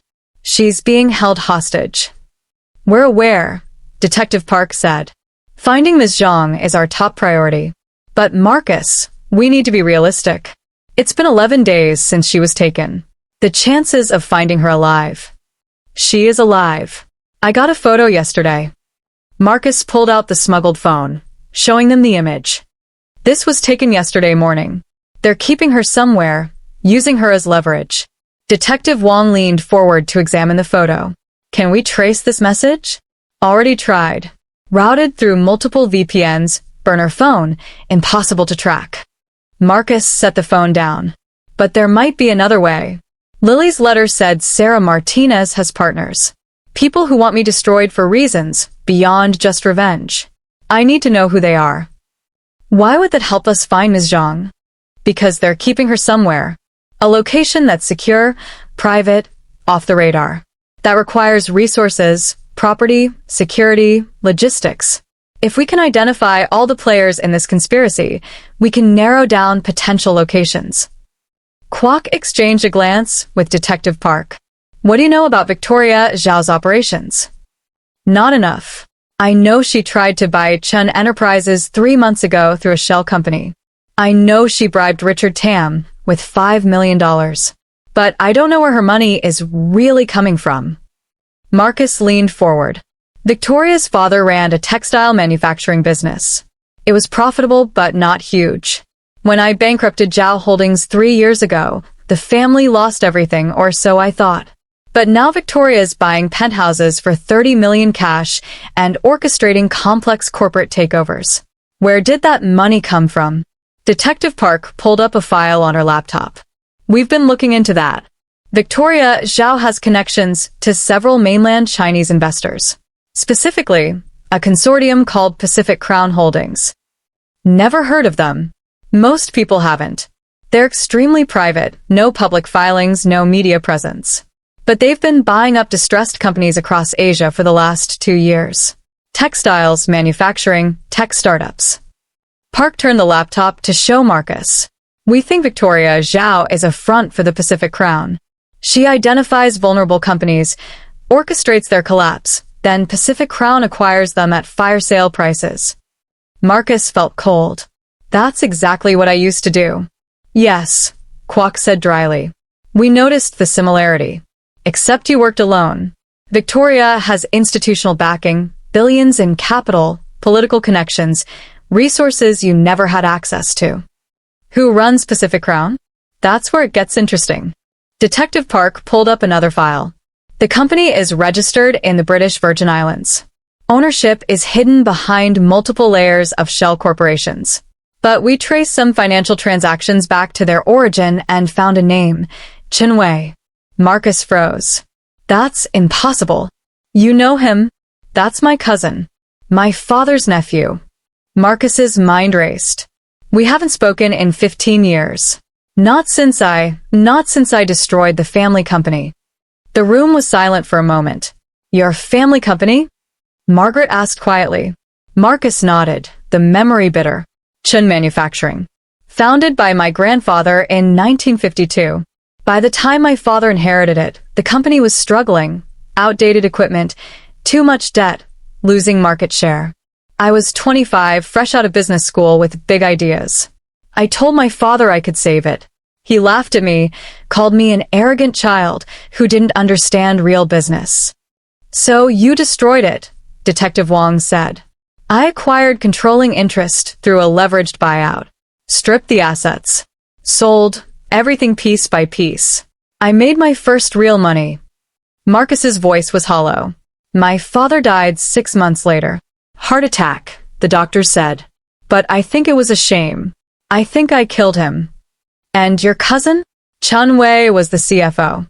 He lost everything, his job, his family's legacy, his inheritance. He swore he'd make me pay someday. Marcus looked up at Detective Park. You're telling me he's behind Pacific Crown? That he's been orchestrating this? It's a working theory. Pacific Crown started operating 18 months ago, right around the time someone would need to begin planning an operation like this. They have the resources to fund Victoria Zhao's activities, to hire technical specialists like Sarah Martinez's team, to coordinate a complex conspiracy. But why partner with Victoria? Why not just come after me directly? Because Victoria had something he needed, Kwok said. A legitimate grievance. A public face for revenge. If Chen Wei went after you directly, it would look like a family feud. But Victoria Zhao, the daughter of a man you bankrupted? She's sympathetic. She's believable. She gives the whole operation a moral justification. Marcus felt like he was seeing the conspiracy clearly for the first time. Chen Wei is using Victoria. He's letting her think this is about her father's company, about justice for the people I destroyed. But really, this is about him getting revenge on me for what I did to our family. And making a fortune in the process, Detective Park added. While Victoria destroys you, Pacific Crown has been acquiring your business relationships, your clients, your suppliers. They're building an empire on the ashes of yours. What about Sarah Martinez? Where does she fit? Dr. Martinez is exactly who she claims to be, a grieving mother who wants revenge for her daughter's death. Victoria recruited her about 8 months ago, offered her the resources and technical support to hack your systems. Martinez brought in her team, former biogenics employees with various specialties, and they executed the technical side of the operation. Detective Park closed her laptop. But Marcus, I don't think Martinez knows about Chen Wei. I think she believes this is just about you and Victoria. That makes her vulnerable, Marcus said slowly. If she finds out she's being used, that this isn't really about justice. She might turn on Victoria and Chen Wei, Detective Wong finished. Which could lead us to where they're holding Lily. ADA Kwok held up a hand. Before we get ahead of ourselves, let's focus on what we can prove. We have James Liu's recording of Victoria admitting to conspiracy. We have evidence of Richard Tam's bribe. We have financial transactions linking Victoria to Pacific Crown. But we don't have anything directly connecting Chen Wei to the operation. Then we need to get him on record, Marcus said. Set up a meeting. Let me talk to him. Absolutely not, Margaret said immediately. Marcus, you're facing serious criminal charges. The last thing you should do is have an uncontrolled conversation with a potential co-conspirator. It's the only way. Chen Wei hates me. He's been planning this revenge for 15 years. If I reach out to him, if I offer him what he wants, what could you possibly offer him? Kwok asked. You're in prison. Your assets are frozen. Your company is saved from his takeover attempt. You have nothing he wants. Marcus smiled grimly. I have information. Chen Wei doesn't know that we've connected him to Pacific Crown. He doesn't know we've figured out the conspiracy. As far as he knows, I'm just a broken man in prison, desperate for any ally. If I reach out, offering to help him acquire Chen Enterprises, to give him access to my business relationships in exchange for help with my legal troubles, he'll incriminate himself, Detective Park said, understanding dawn. You want to wear a wire. I want to end this. Chen Wei, Victoria, Sarah Martinez, all of them.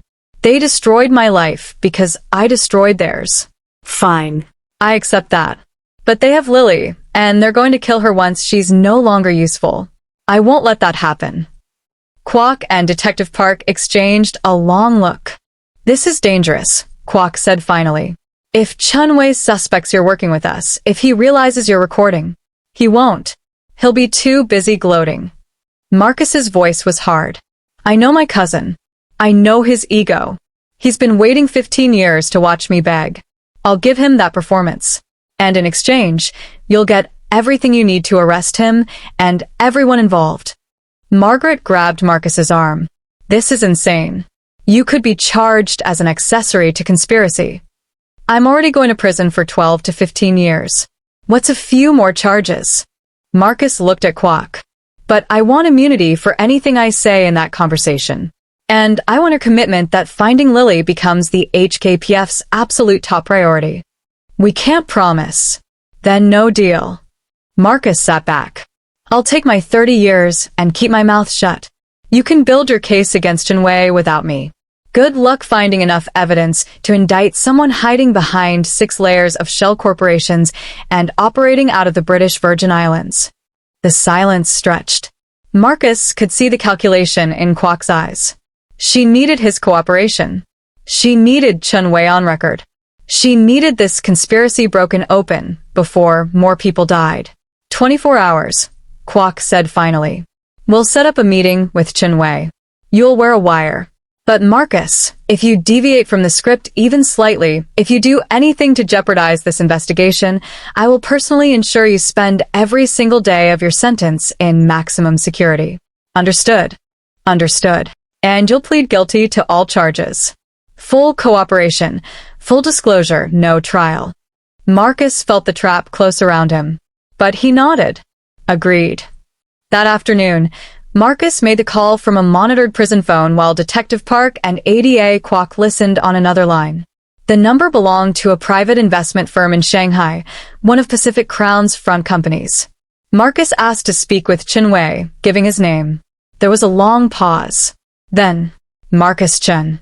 His cousin's voice was older, harder than Marcus remembered. I have to admit, I didn't expect to hear from you. I assumed you'd be too proud to reach out. Pride is a luxury I can't afford right now, Marcus said, following the script Detective Park had prepared. I'm in prison Wei. My company is under attack. My assets are frozen. I need help. And you think I should help you? After what you did to our family, I think we can help each other. You want revenge on me? Fine, I understand that. I destroyed Chen Manufacturing. I ruined father's legacy. I deserve what's happening to me. Marcus forced humility into his voice.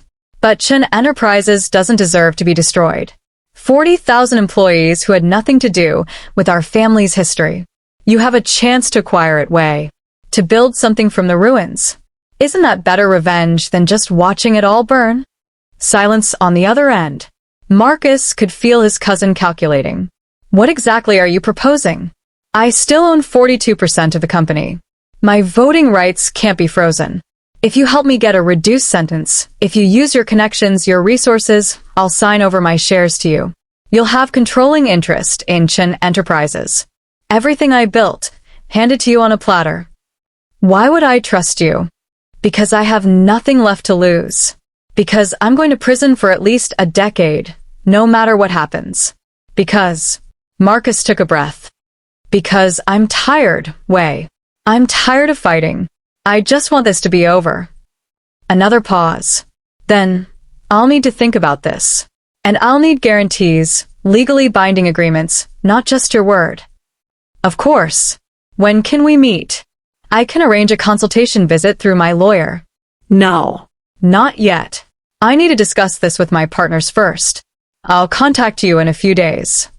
Chen Wei's voice hardened. And Marcus? If this is some kind of trick, if you're trying to set me up, you'll regret it. I've spent 15 years planning my revenge. Don't think I won't follow through. The line went dead. Marcus set down the phone, his hands shaking slightly. Detective Park was smiling. He took the bait. He's suspicious, Marcus said. He's going to investigate. Make sure this isn't a trap. Let him investigate. We've prepared for that. As far as any public records show, you're desperate and isolated. Your lawyer is pushing you to make deals to reduce your sentence. It's all completely believable. Park stood. Good work, Marcus. When Chen Wei calls back, we'll arrange the meeting. We'll wire you up, and you'll get him on record admitting to the conspiracy. After they left, Margaret turned to Marcus. Are you sure about this? If Chen Wei realizes what you're doing. He won't. But if he does, Marcus, these people have already been killed once. David Cho is dead. Lily is still missing. They won't hesitate to kill you too. I know. Marcus met her eyes. But it's the only way to save Lily. And maybe it's what I deserve. To finally face the consequences of what I did to my own family. Margaret studied him for a long moment. You're not the same person who walked into my office 2 weeks ago. No, Marcus agreed. That person died in the penthouse. I'm just whatever's left. 3 days later, Marcus's smuggled phone buzzed with another message. Unknown number. But this time, the message was different. Marcus. It's Lily. I don't have much time.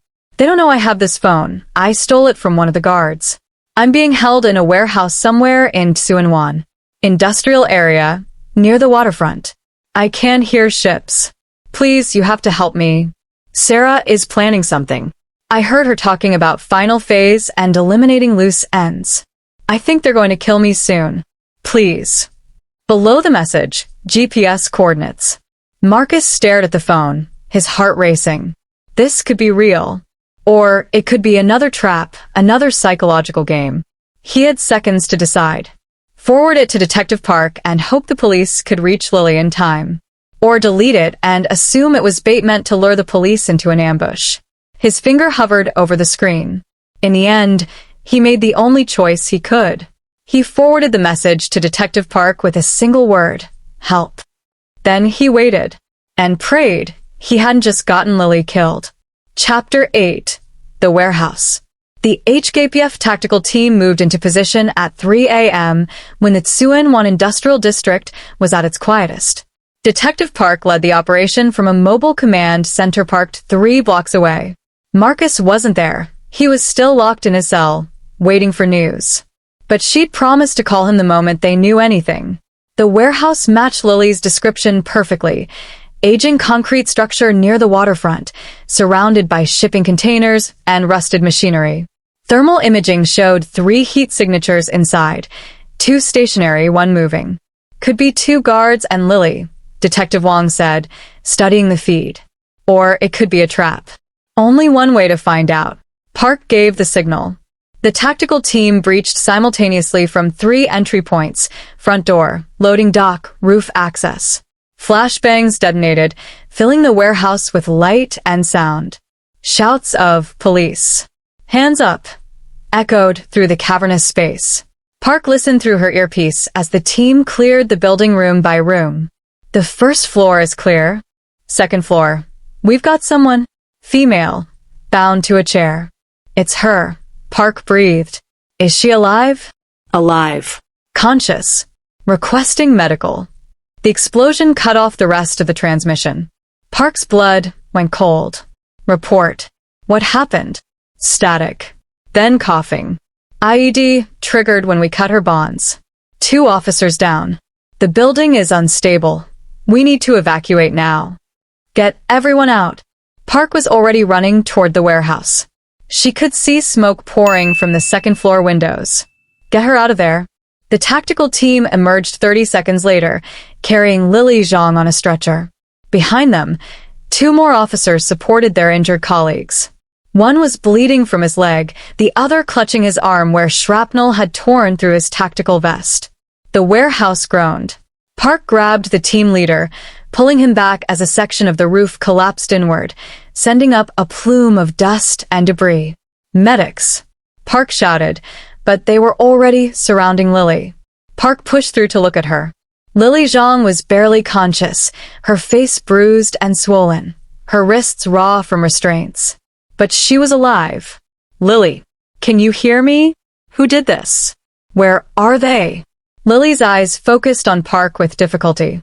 Her lips moved. Park leaned closer. What? Trap, Lily whispered. It was a trap. They knew you'd come. Where's Sarah Martinez? Where are the others? Gone. Left, hours ago. Left me bait. Lily's hand grabbed Park's sleeve weakly. Marcus. Have to warn Marcus. Warn him about what? But Lily's eyes were already closing, her grip loosening. The medics pushed Park aside, loading Lily into the ambulance. Park pulled out her phone, dialing Marcus's lawyer. Margaret, it's Detective Park. We found Lily Zhang. She's alive, but barely. And she said something about warning Marcus. Do you know what? Detective. Margaret's voice was tight. I've been trying to reach you. Marcus got a call 20 minutes ago. From Chen. He's agreed to meet. Tomorrow morning. At a private office in Central. Park's stomach dropped. Call it off. I can't. Marcus already accepted. ADA Kwok approved it. We've got the wire ready. The backup team positioned. It's a trap, Margaret. This whole thing is a trap. They used Lily to distract us, to get our resources focused on the rescue operation while they set up something else. Call it off now. There was a pause. Then Margaret said quietly, "Marcus won't agree. He thinks this is his only chance to save what's left of his company, to get Chen Wei on record admitting to the conspiracy. He's going to get himself killed." "I know. But detective, I've known Marcus Chen for 2 weeks, and in that time I've watched him lose everything, his company, his freedom, his empire. This meeting with Chen Wei, it's not just about gathering evidence. It's about facing the man who orchestrated his destruction. It's about looking him in the eye and understanding why." Margaret's voice softened. "I don't think he cares if it's a trap. I think he's going anyway." Marcus was processed out of the detention center at 8 a.m., flanked by 2 corrections officers and Margaret. The plan was simple. He'd be transported to the meeting under the guise of a legal consultation, wired for sound, with plainclothes police watching from nearby buildings. In theory, it was perfectly safe. In practice, Marcus knew he was walking into an ambush. Chen Wei had chosen the location, a private executive suite on the 53rd floor of the Bank of China Tower in Central. Public buildings, lots of security, cameras everywhere. The kind of place where violence would be impossible. Unless Chen Wei had planned for that. Margaret sat across from Marcus in the transport van, watching him with worried eyes. "You don't have to do this. We can still call it off." "And do what? Wait for Chen Wei to disappear back to the mainland?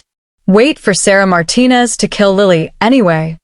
Marcus adjusted the wire hidden under his shirt. "This ends today one way or another. Detective Park thinks it's a trap. Of course it's a trap. Chen Wei has been planning this for 15 years. He's not going to just confess on a recorded line." Marcus met her eyes. "But maybe that's okay. Maybe it's time I stopped running from the consequences of what I did." "You sound like you're going to your execution." "Aren't I?" The van pulled up to the Bank of China Tower at 9:45 a.m. Marcus was escorted through a private entrance, avoiding the main lobby.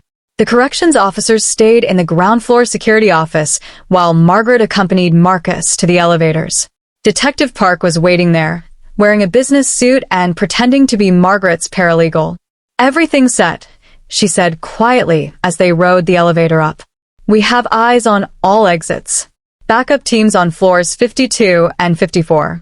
The wire is broadcasting clearly. You'll be safe." Marcus nodded but didn't respond. He was thinking about the last time he'd seen Chen Wei, 15 years ago, in the conference room where Marcus had announced his acquisition of Chen Manufacturing. His cousin had stood there, silent and pale, as Marcus explained how he was stripping the company for parts. "You're destroying our family's legacy," Chen Wei had said. "I'm doing what needs to be done," Marcus had replied. "This is business." No. "This is revenge. Because father humiliated you, you're punishing all of us." Marcus hadn't denied it. He'd just signed the papers and walked away. Now, finally, he was going to face what he'd done. The elevator opened on the 53rd floor. A receptionist directed them to a corner suite. Margaret and Detective Park waited outside while Marcus entered alone. The office was expensively appointed but impersonal, rented space that could be abandoned in an hour. Floor-to-ceiling windows overlooked Victoria Harbor. And sitting behind a massive desk, looking exactly like Marcus remembered except for the gray in his hair, was Chen Wei. Marcus. His cousin stood, but didn't offer to shake hands. "You look terrible. Prison will do that." Marcus sat in the chair across from the desk, very aware of the wire recording every word. "Thank you for meeting with me. I almost didn't, but I have to admit, I was curious." Chen Wei settled back in his chair, studying Marcus like a specimen under glass. 15 years I've waited for this. 15 years of watching you build your empire on the ruins of our family. And now here you are, desperate and broken, begging for my help. I'm not begging. Aren't you? You offered me your company, your shares, everything you built, handed over in exchange for what? A reduced prison sentence?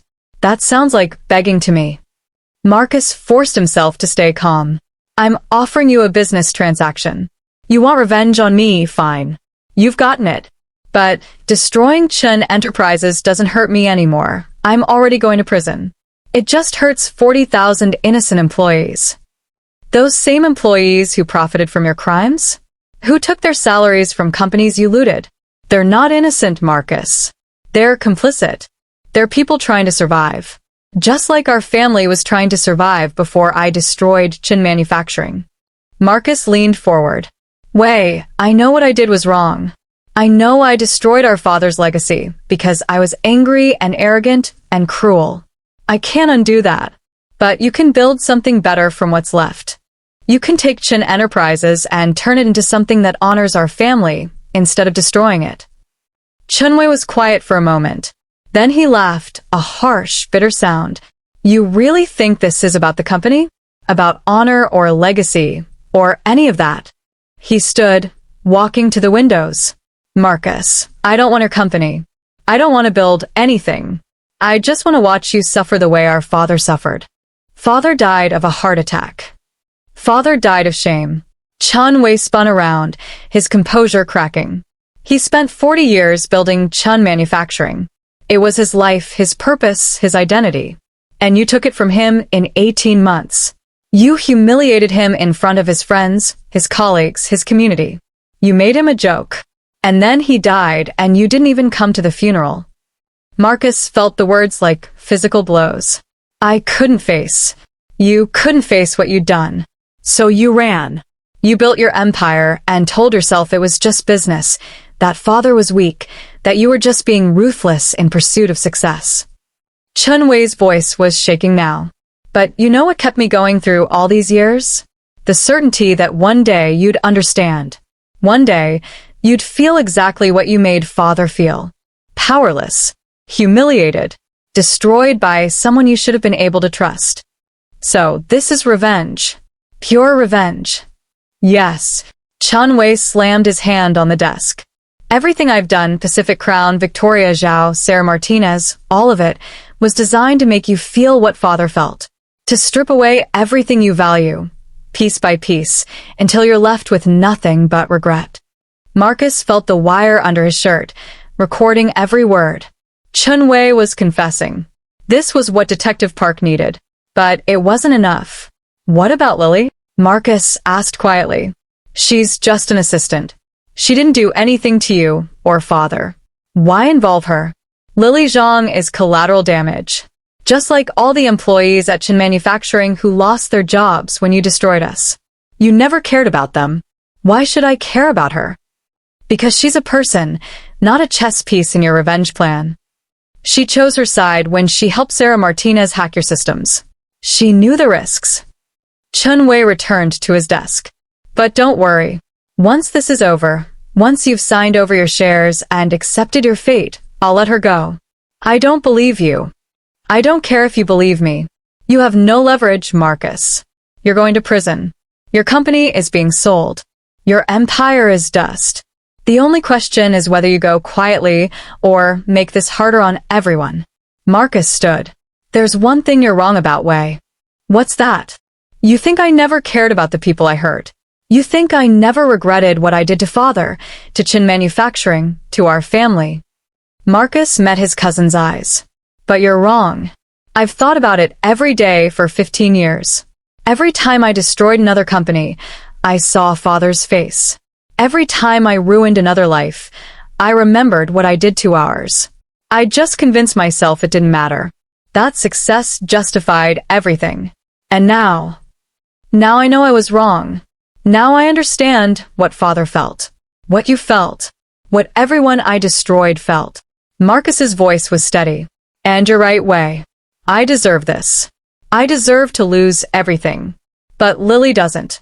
The employees at Chen Enterprises don't. Victoria Zhao doesn't know that you're using her for your own revenge. Sarah Martinez doesn't know that her grief is just a tool you're exploiting. Chun Wei's eyes narrowed. What are you saying? I'm saying this ends now. Not with you winning, not with me winning. With the truth. Marcus reached up and pulled the wire from under his shirt, holding it up. Everything you just said? The Hong Kong police have it on tape. Your confession to conspiracy, to orchestrating my destruction, to kidnapping Lily. It's over, Wei. For a moment, Chun Wei just stared at the wire. Then his expression changed, shifting from shock to something darker. You think I didn't know? He said softly. Marcus felt ice spread through his chest. You think I didn't plan for this? That I didn't expect you to work with the police? Chanwei pressed a button on his desk. I've been playing this game longer than you, cousin. I'm better at it than you ever were. The office door opened. Sarah Martinez walked in, followed by two men Marcus didn't recognize. One of them was holding a gun.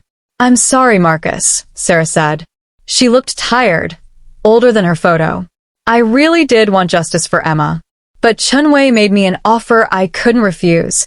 Unlimited resources to continue my research. All I had to do was help destroy you first. Marcus looked at his cousin. The police are outside. They're listening. They know everything. The police are dealing with a bomb threat on the 52nd floor, Chunwei said calmly. Anonymous tip, very credible. By the time they realize it's a false alarm and come looking for you, we'll be gone. And you'll be dead. Wei, don't do this. You've already won. No.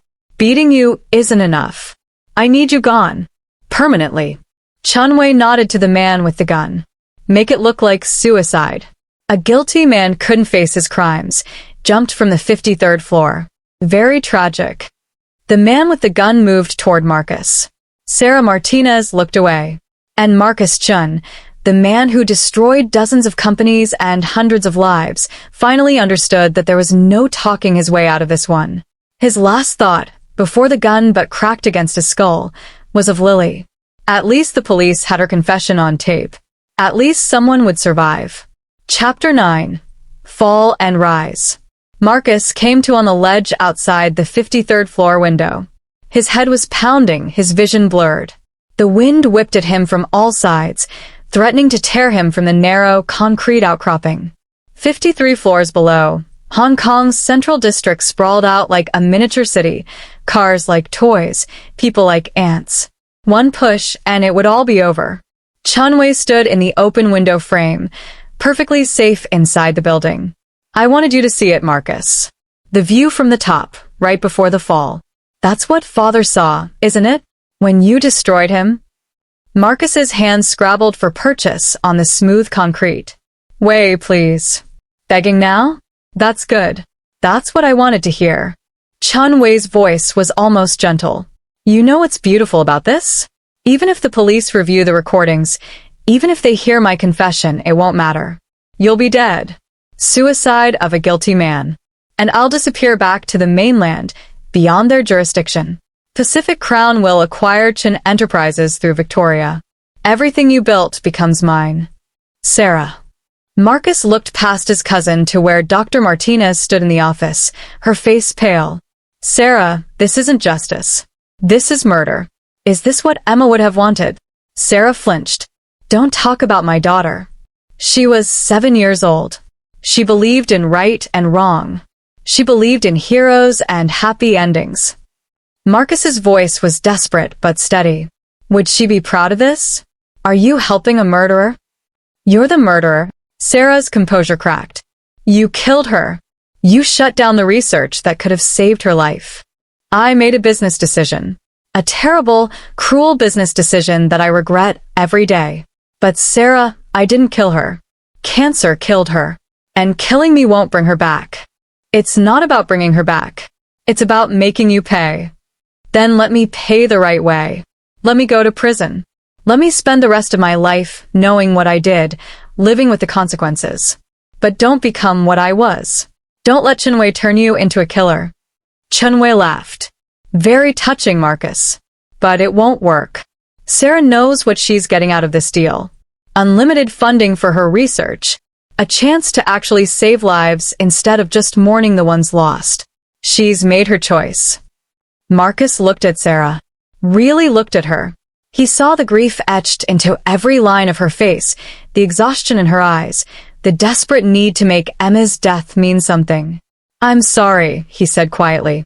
I'm so sorry about Emma. I'm sorry about all of it. But please don't do this. For a long moment, Sarah just stared at him. Then she turned to Chunwei. You said it would be painless. You said we'd destroy his empire and let him rot in prison. You never said anything about killing him.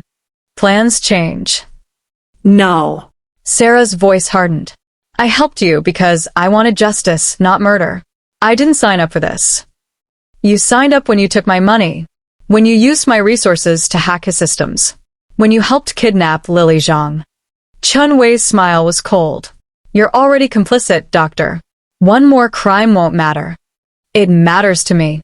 Sarah pulled out her phone. I'm calling the police. The man with the gun, one of Chen Wei's security team, stepped forward, pressing the barrel against Sarah's temple. Drop the phone. Sarah froze. The phone clattered to the floor. You see, Marcus? Chen Wei said conversationally. Everyone is expendable. Everyone has a price. Even our righteous Dr. Martinez, who claimed to care so much about justice. He nodded to the security guard. Kill them both. Make it look like a murder-suicide. Martinez shot Chen in a fit of grief-driven rage, then threw herself from the window in guilt. Tragic, but understandable. You can't, Sarah started. The security guard pulled the trigger. The gunshot was deafening in the confined space. But Sarah Martinez didn't fall. The security guard did, blood spreading from his shoulder. Detective Park stood in the doorway, her service weapon raised. Detective Wong beside her. Hong Kong police. Everyone on the ground now. Chen Wei spun toward them. The bomb threat was obviously fake. Did you really think we'd fall for that? Park advanced into the room, her gun trained on Chen Wei. Marcus, stay where you are. Don't move. But Marcus wasn't looking at Detective Park. He was looking at the second security guard, the one who'd been standing quietly by the door. The one who was now pulling his own gun, aiming at Detective Park's back. Look out! Marcus shouted. Park spun, but she was too slow. The guard's finger tightened on the trigger. And James Liu, who'd been hiding in the coat closet with a camera recording everything, slammed into the guard from behind. They went down together, the gun skittering across the floor. Detective Wong moved instantly, kicking the weapon away and dropping his knee onto the guard's back. Stay down. Chen Wei made a break for the door. Detective Park caught him in 3 strides, slamming him against the wall. Chen Wei, you're under arrest for conspiracy to commit murder, kidnapping, corporate fraud. I have diplomatic immunity, Chen Wei snarled. I'm a Chinese citizen. You can't touch me. Your diplomatic immunity doesn't cover premeditated murder on Hong Kong soil. And even if it did, you just confessed to everything on an active police wire. Park cuffed him. You're done. Sarah Martinez had collapsed into a chair, shaking. Detective Wong approached her carefully. Dr. Martinez, are you injured? No. She looked up, and there were tears streaming down her face. I didn't want this. I didn't want anyone to die. I just wanted him to understand what he took from me. I know, Wong said gently. But you're going to have to come with us. You're under arrest too. As they led her away, Sarah looked back at Marcus one last time. I'm sorry. About all of it. But mostly I'm sorry that destroying you didn't make me feel any better. It didn't bring Emma back. It didn't fix anything. I know, Marcus said quietly. Revenge never does. It took 2 uniformed officers and a safety harness to get Marcus back through the window. His legs nearly gave out when he finally stood on solid ground again. The adrenaline was wearing off, leaving him shaky and sick. James appeared at his side, steadying him. You okay? You were in the closet the whole time? Detective Park's idea. They figured Chen Wei might sweep the room for bugs, but wouldn't think about someone physically hiding. I got everything on video, the confession, the attempted murder, all of it. James looked shaken. Marcus, I thought you were going to die. So did I. Marcus sank into a chair. Around him, the office had become a crime scene. Police photographers snapping pictures, forensics teams dusting for prints, paramedics treating the wounded security guard. Detective Park crouched in front of Marcus. That was the stupidest thing I've ever seen. Trying to reason with him while you're standing on a 53rd floor ledge. I didn't have a lot of options. You could have pushed him. Self-defense. No jury would convict you. Marcus was quiet for a moment. Then he said, Chen Wei was right about one thing. I did destroy our family. I did humiliate our father. If I'd pushed him, I'd just be proving that I haven't learned anything. That I'm still the same person who destroys everyone who threatens him. Park studied him. ADA Kwok is going to want your full statement. And Marcus, you did good today. You got the confession, you saved Dr. Martinez, and you stopped Chen Wei before he could disappear to the mainland. That counts for something. Will it count toward my sentence? I honestly don't know. That's up to the judge. She stood. But for what it's worth, I think the man who walked onto that ledge is different from the man who destroyed Chen Manufacturing 15 years ago. Maybe the judge will see that too. The interrogation room at the HKPF headquarters was becoming familiar to Marcus. He'd spent so much time here over the past 2 weeks that he'd memorized the pattern of water stains on the ceiling. ADA Kwok sat across from him, reviewing her notes. Chen Wei is cooperating. Once he realized the evidence against him was overwhelming, he started talking. He's given us details on Pacific Crown's operations, Victoria Zhao's involvement, and the full scope of the conspiracy. In exchange, we're recommending a reduced sentence. How reduced? 20 years instead of life. He'll serve it in a mainland prison under a prisoner exchange agreement. Kwok set down her pen. Marcus, he also confirmed something important. Lily Zhang was working with them voluntarily at first, but she tried to back out when she realized how far they were willing to go. That's when they kidnapped her and held her in the warehouse. She's willing to testify against Chen Wei and Victoria in exchange for immunity. She should get it, Marcus said. Lily made a mistake, but she tried to fix it. She tried to warn me. We agree. Her testimony will be crucial for convicting Victoria Zhao. Speaking of whom, Victoria has disappeared. We've issued an international warrant, but she has resources and connections. It could take months to find her. Marcus leaned back. What about Sarah Martinez? Dr. Martinez is being charged with conspiracy, illegal computer access, and kidnapping. But her attorney is arguing that she was manipulated by Chen Wei, that she believed this was about justice rather than murder. Given her cooperation and the circumstances. Kwok paused. We're offering her a plea deal. 5 years, with possibility of parole in 3. That's fair, Marcus said. She's not a criminal. She's just a mother who lost her daughter and wanted someone to blame. Yes. And that someone was you.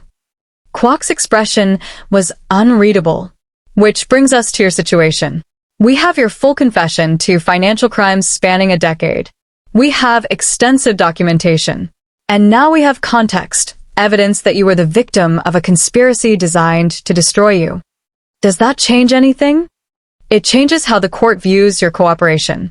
The fact that you risked your life to expose Chen Wei, that you saved Dr. Martinez despite what she'd done to you, that you're taking full responsibility for your crimes. Kwok pulled out a document. The prosecution is prepared to offer you a revised plea deal. 8 years in prison with possibility of parole in 5. Full restitution to victims of your financial crimes. And a lifetime ban from serving as an officer or director of any public company. 8 years. Marcus would be 48 when he got out. Still young enough to start over, maybe. Old enough to know better. What if I don't take the deal? Then we go to trial. And Marcus, even with everything that's happened, even with the conspiracy and the attempt on your life, the evidence against you is overwhelming. You'll be convicted. And the judge won't be lenient. You committed serious financial crimes that hurt a lot of people. You're looking at 20 to 30 years. Marcus was quiet for a long moment, thinking about everything that had led him here. The companies he destroyed. The lives he'd ruined. His father's company, stripped for parts because Marcus was too proud and too angry to see what he was doing. Chen Wei had wanted him to understand what his victims felt. Powerlessness. The humiliation. The complete annihilation of everything you'd built. Mission accomplished. I'll take the deal, Marcus said. 8 years. Full restitution. I'll plead guilty to everything. Kwok nodded, sliding the papers across the table. Sign here. And Marcus? For what it's worth, I think you're making the right choice. Marcus signed his name, the same signature he'd used to sign dozens of acquisition papers, hundreds of contracts, the documents that had destroyed his own family's company. This time he was signing away his freedom. But somehow, It felt like the first honest thing he'd done in 15 years. The sentencing hearing was held 3 weeks later in Hong Kong's High Court. Marcus stood before the judge, a stern woman in her 60s named Justice Wong, and listened as the prosecution detailed his crimes. Money laundering, tax evasion, foreign bribery, corporate fraud. The list was long and damning.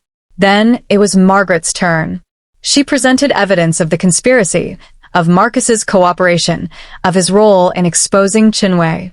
She called character witnesses, James Liu, who testified about Marcus's transformation. Even Detective Park, who spoke about Marcus's courage on the ledge. Finally, Justice Wong asked Marcus if he had anything to say. Marcus stood. The courtroom was packed. Journalists, former employees, victims of his corporate raids, curious onlookers. He saw Lily Zhang in the gallery, pale but present. James Liu, loyal to the end. Sarah Martinez, flanked by her lawyers, who met his eyes briefly before looking away. Your Honor, Marcus began, I've spent the last 15 years telling myself that success justified everything. That destroying companies was just business. That the people I hurt were acceptable losses in my pursuit of empire. I was wrong. He took a breath. I destroyed my own family's company because I was angry at my father. I bankrupted dozens of other companies because I could, because it made me feel powerful. I shut down cancer research that could have saved lives because the profit margins weren't high enough. Every decision I made was about me, my success, my wealth, my empire. And then someone did to me exactly what I'd done to others. They stripped away everything I valued. They exposed my secrets. They made me powerless. And for the first time, I understood what my victims felt. Marcus looked around the courtroom. I can't undo what I've done. I can't bring back the companies I destroyed or repair the lives I ruined. All I can do is accept responsibility and try to make restitution. I'm pleading guilty to all charges. I'm accepting the 8-year sentence. And when I get out, if I get out, I'm going to spend whatever time I have left trying to build something instead of destroying it. Justice Wong studied him for a long moment. Mr. Chen, the crimes you've committed are serious and wide-ranging. You've caused significant harm to countless individuals and institutions. The fact that you were yourself the victim of a conspiracy does not erase your own misconduct. I understand Your Honor. However, Justice Wong's expression softened slightly. The court also recognizes your cooperation with law enforcement, your role in exposing a dangerous criminal network, and your apparent genuine remorse. These factors are worthy of consideration. She opened a folder, reviewing the documents. The court accepts your guilty plea and sentences you to 8 years in prison, with eligibility for parole after 5 years served. You will pay full restitution to victims of your financial crimes, totaling approximately 400 million Hong Kong dollars. You are permanently barred from serving as an officer, director, or controlling shareholder of any public company. And you will complete 200 hours of community service upon your release, focused on financial literacy education for low-income communities. The gavel came down with a finality that echoed through the courtroom. 8 years. Marcus felt the weight of it settle on his shoulders. But also, strangely, a sense of relief. The waiting was over. The uncertainty was done. Now he knew exactly what his future held. As the guards led him away, he looked back at the gallery one more time. James gave him a small nod. Lily was crying quietly, and Sarah Martinez, she mouthed 2 words, I'm sorry. Marcus nodded back. Then the doors closed, and he was led down the corridor toward the rest of his life. Chapter 10, Penance. 5 years later, Marcus Chen pushed the library cart through the prison's education wing, shelving books with the methodical precision he'd once applied to corporate acquisitions. Stanley Prison, Hong Kong's maximum security facility, had been his home for 60 months. 60 months of concrete walls and iron bars, fluorescent lights, and regulated schedules. 60 months to think about everything he'd done, everyone he'd hurt, every choice that had led him here.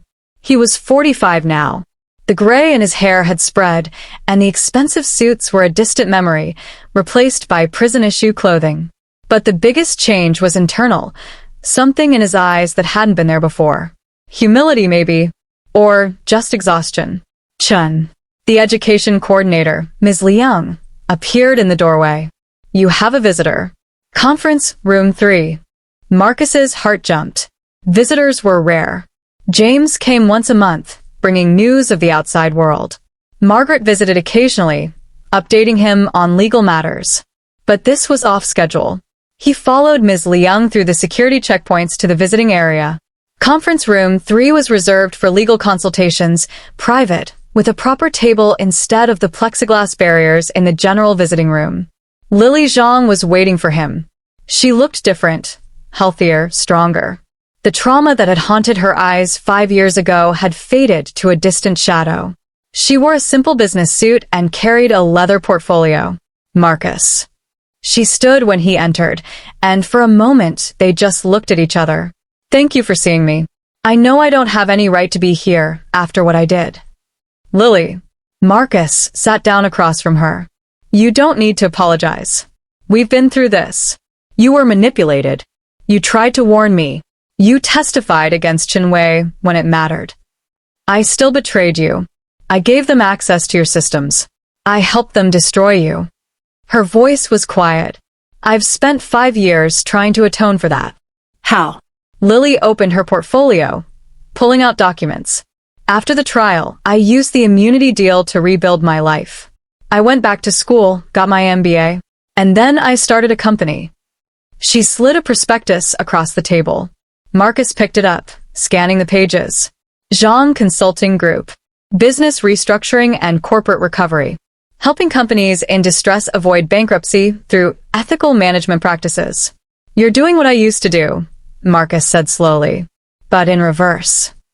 I'm saving companies instead of destroying them, helping them restructure debt, improve operations, and find sustainable paths forward. Lily leaned forward. Marcus, I've spent 5 years cleaning up messes like the ones you made, working with companies you bankrupted, helping former employees rebuild their careers. And I've learned something. What's that? That your empire was built on a foundation of real talent. You saw opportunities others missed. You understood business structures and financial leverage better than anyone. You were brilliant, Marcus. You just used that brilliance for destruction instead of creation. She pulled out another document, which is why I'm here. I want to offer you a job. Marcus stared at her. A job. When you get out, you're eligible for parole in 4 months. I've already spoken with your parole board. I'm willing to be your sponsor. Zhang Consulting needs someone with your expertise, your knowledge, your ability to see the whole picture. But this time, you'd be using those skills to help instead of hurt. Lily, I'm a convicted felon. I'm banned from serving on corporate boards. No legitimate company would touch me. You're banned from being an officer or director. You're not banned from being a consultant. And Marcus, whether you believe it or not, the business world hasn't forgotten you. They remember Marcus, Chen the corporate raider. Imagine if they could see Marcus, Chen the rebuilder. She met his eyes. You told the judge you wanted to build something instead of destroy it. Here's your chance. Marcus looked down at the prospectus. Zhang Consulting Group had contracts with 15 companies, revenue projections in the millions, a team of 20 consultants. Lily had built something real from nothing, just like he once had. Why, he asked. After everything I did, everything you went through because of me, why would you offer me this? Because you saved my life, Lily said simply. When you were on that ledge, when Chen Wei was going to kill both of us, you tried to protect me. You put the investigation on me instead of yourself. And when I testified against him, you told the prosecutors I deserved immunity. You could have thrown me under the bus to reduce your own sentence. You didn't. You were a victim. I was a co-conspirator who got cold feet. There's a difference. Lily closed the portfolio. Marcus, I'm not asking you to be my friend. I'm not asking you to forget what happened or pretend it didn't matter. I'm asking if you want a second chance. A real one. To use everything you learned, all that ruthless intelligence, and apply it towards something good. Marcus was quiet for a long moment. Through the window, he could see the prison yard, concrete and chain-link fence, prisoners shuffling in circles during exercise time. For more months of this. Then what? He'd spent 5 years in prison preparing for this question. Working in the library, teaching financial literacy to other inmates, studying business ethics and corporate responsibility. Trying to become someone different from the man who'd walked into this place. But he'd never really believed he'd get a chance to prove it. "I'd need approval from my parole officer," he said slowly. "Employment is a requirement for parole, but they'd have to sign off on the specific position. I've already discussed it with them. They're supportive, pending your acceptance." Lily stood. "Think about it, Marcus. You have 4 months. But I meant what I said. Jean Consulting could use someone like you. The person you've become, not the person you were." She left, and Marcus sat alone in the conference room, staring at the prospectus. A second chance. He'd never expected one. 4 months later, Marcus Chen walked out of Stanley Prison a free man. The parole hearing had been straightforward. He'd completed multiple rehabilitation programs, maintained exemplary behavior, and secured legitimate employment with Jean Consulting.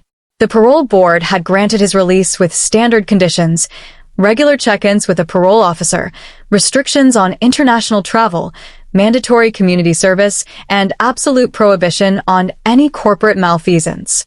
James Liu was waiting outside the prison gates, leaning against a Tesla Model S that definitely wasn't prison-issue transportation. "Marcus." James pulled him into a hug. "Welcome back to the world." "It's been 5 years, not 50, Marcus said, but he was smiling. "You didn't have to do this." "Are you kidding? I've been counting down the days." James opened the passenger door. "Come on. I have about 8,000 things to update you on, and we're starting with lunch. Real lunch, not prison food." They drove through Hong Kong toward Central, and Marcus watched the city slide past the windows. It looked different, more buildings, new construction, digital billboards everywhere. 5 years was a long time in a city that never stopped moving. "Chen Enterprises?" Marcus asked. James's expression clouded. "Renamed. It's called Vertex Holdings now. After the board postponed the sale and Richard was arrested, they brought in new management. Did a complete restructuring, divested the questionable holdings, focused on sustainable growth. Stock's actually up 20% from where it was. And my shares. Liquidated to pay your restitution. The court seized them 3 years ago. You don't own any part of it anymore." James glanced at him. "I'm sorry, Marcus. I know that company meant everything to you." "It did," Marcus agreed. "But that was the problem, wasn't it? I made my company my identity. When it was threatened, I destroyed anything in my path to protect it. Maybe it's better this way. Clean break." They pulled up to a restaurant in Shengwan, not one of the Michelin-starred establishments Marcus used to frequent, but a small family-owned place with red plastic chairs and handwritten menus. "I figured you'd want something authentic," James said as they sat down. "Not some pretentious fusion place trying too hard." Marcus ordered soup noodles and watched the street outside. Ordinary people going about their ordinary lives. Nobody recognized him. Nobody cared. He was just another middle-aged man in a cheap suit, trying to figure out what came next. "Tell me about you," Marcus said. "Last time we talked, you were considering offers from 3 different companies. Take one of them." "I'm COO of a fintech startup, blockchain payment systems. It's challenging, innovative, and we're not destroying anyone's lives, so that's refreshing." James smiled. "I learned a lot from working with you, Marcus. The good and the bad. I'm trying to keep the strategic thinking, the ability to see opportunities, the ruthless focus on execution. But I'm leaving behind the collateral damage." "Sounds like you're doing well." "I am. But Marcus, I want you to know, I never forgot what we built together. The 12 years before everything fell apart. You gave me opportunities one never would have had otherwise. You taught me how to think about business in ways that still help me today. I won't pretend the end wasn't terrible, but the beginning and middle, those mattered too." The noodles arrived, steaming and fragrant. Marcus took a bite, and for a moment he was overwhelmed by the simple pleasure of food that wasn't mass-produced in a prison kitchen. "Lily came to see me," he said after a while.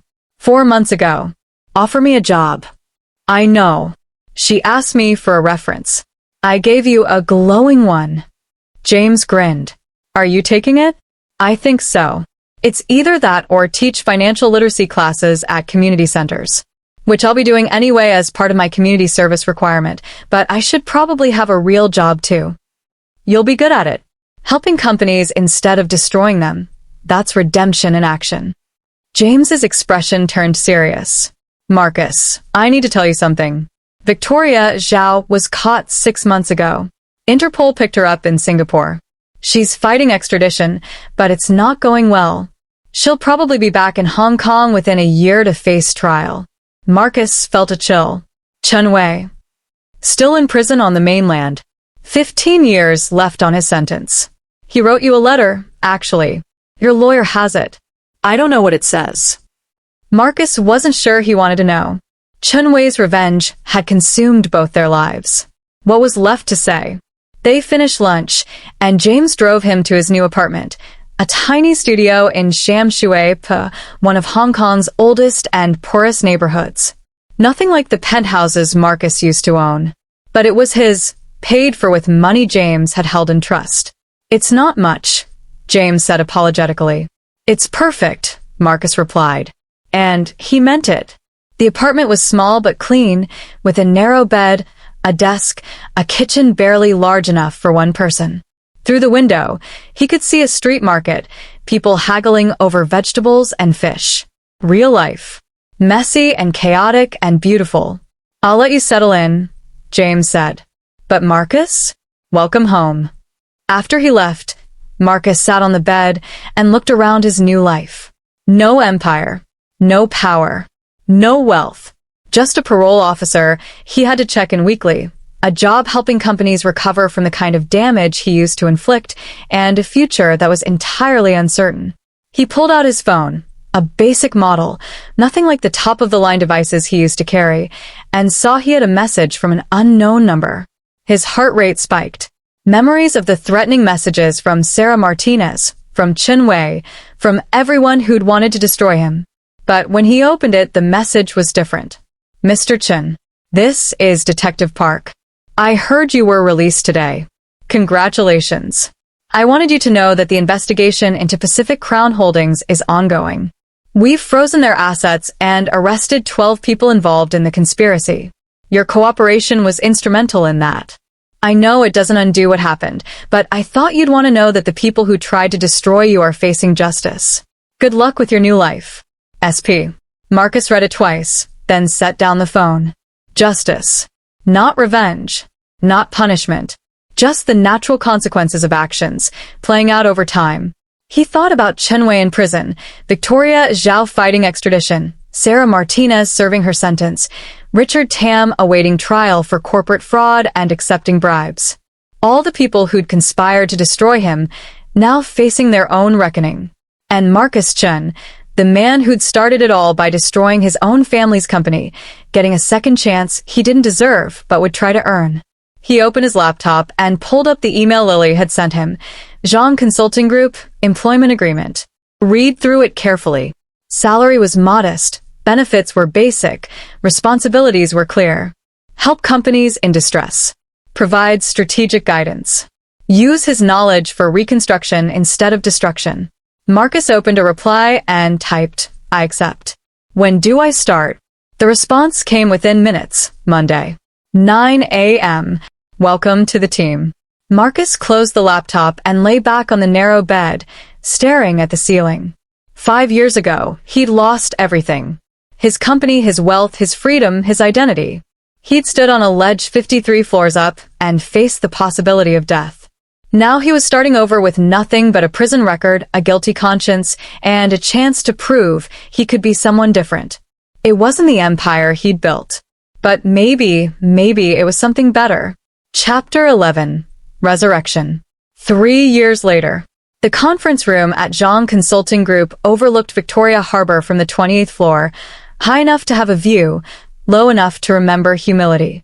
Marcus stood at the window, watching the sunset paint the sky in shades of orange and gold.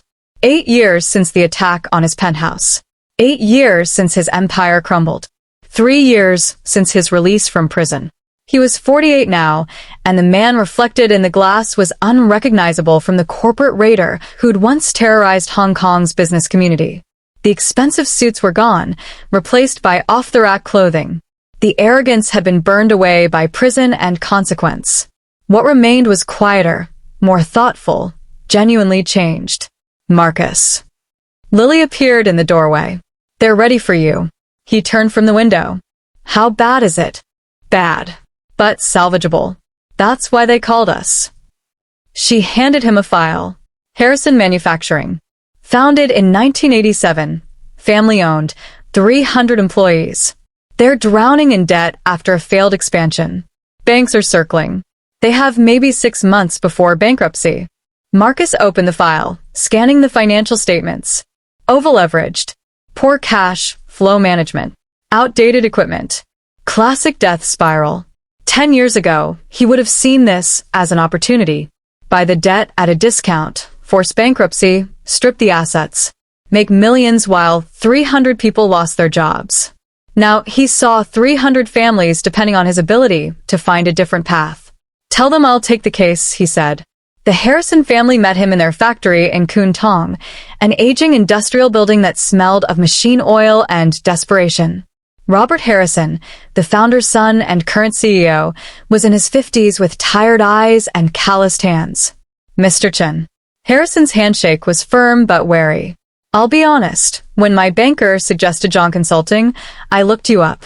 I know who you were, what you did. Why should I trust you to save my company instead of destroying it?" Marcus had heard this question dozens of times over the past 3 years. It never got easier to answer.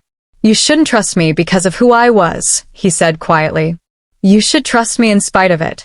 I spent 15 years destroying companies like yours. I know every trick, every pressure point, every way creditors will try to force you into bankruptcy, which means I know how to counter those moves, how to negotiate from weakness, how to find paths forward that most consultants can't see. And what's your fee? 10% of the money we save you, payable over 3 years. If we can't save the company, you pay nothing." Marcus met Harrison's eyes. "I'm not here to get rich, Mr. Harrison. I'm here to prove I can build instead of destroy. Your company surviving is more valuable to me than any fee." Harrison studied him for a long moment. Then he nodded. "Show me what you've got." They spend the next 6 hours touring the factory, reviewing operations, interviewing employees, and analyzing every aspect of the business. Marcus took notes constantly, his mind cataloging inefficiencies, identifying opportunities, building a strategy. The factory floor was loud and hot, machines running at partial capacity because Harrison couldn't afford to replace aging equipment. Workers moved with the resigned efficiency of people who knew their jobs were threatened, but didn't know what else to do. Marcus stopped to talk to a machinist, a woman in her 30s named Chen, no relation. "How long have you worked here?" 12 years. "Since I was 22. She didn't stop working as she talked. "My father worked here before me. 30 years. He retired last year." "What would you do if the factory closed?" Chen Mei's hands faltered slightly on the machine. "I don't know. There aren't many manufacturing jobs left in Hong Kong. Maybe retail. Maybe I'd have to leave the city." She looked at him directly. "Is it going to close, Mr. Chen?" "Not if I can help it," Marcus said. And meant it. Back at the Zhang Consulting office that evening, Marcus spread financial documents across the conference table. Lily sat across from him, along with 2 junior consultants, Kevin Wong and Angela Tam, both brilliant young analysts Marcus had personally recruited. "Here's the situation," Marcus began. "Harrison Manufacturing has 18 million in debt, split between 3 banks. They're burning through 2 million a year in operating losses. At the current trajectory, they'll be insolvent in 6 months. So, we recommend Chapter 11 restructuring?" Kevin suggested. "That's the conventional approach. But bankruptcy will destroy supplier relationships, spook customers, and probably force liquidation anyway." Marcus pulled up a spreadsheet. "We need a different strategy. First, we negotiate with the creditors to restructure the debt, lower interest rates, extend payment terms. Second, we identify non-core assets Harrison can sell to raise immediate cash. Third, we help them pivot to higher-margin products. The banks won't agree to restructure, Angela said. They'll want their money now, before the company fails completely. They will if we show them that liquidation gets them 20 cents on the dollar while restructuring could get them 80 cents over 5 years. Marcus had run these numbers 100 times before, but from the other side, banks aren't irrational. They want maximum recovery. We just need to prove that keeping Harrison alive is their best option. Lily was watching him with something like admiration. You're enjoying this. I'm good at it, Marcus admitted. Analyzing financial structures, finding leverage points, negotiating with creditors. I spent 15 years doing this to destroy companies.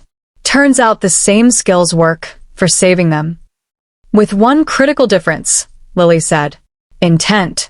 You're using those skills to help instead of hurt. Marcus thought about Chen on the factory floor, about her father's 30 years of service, about 300 families depending on Harrison Manufacturing. Let's get to work.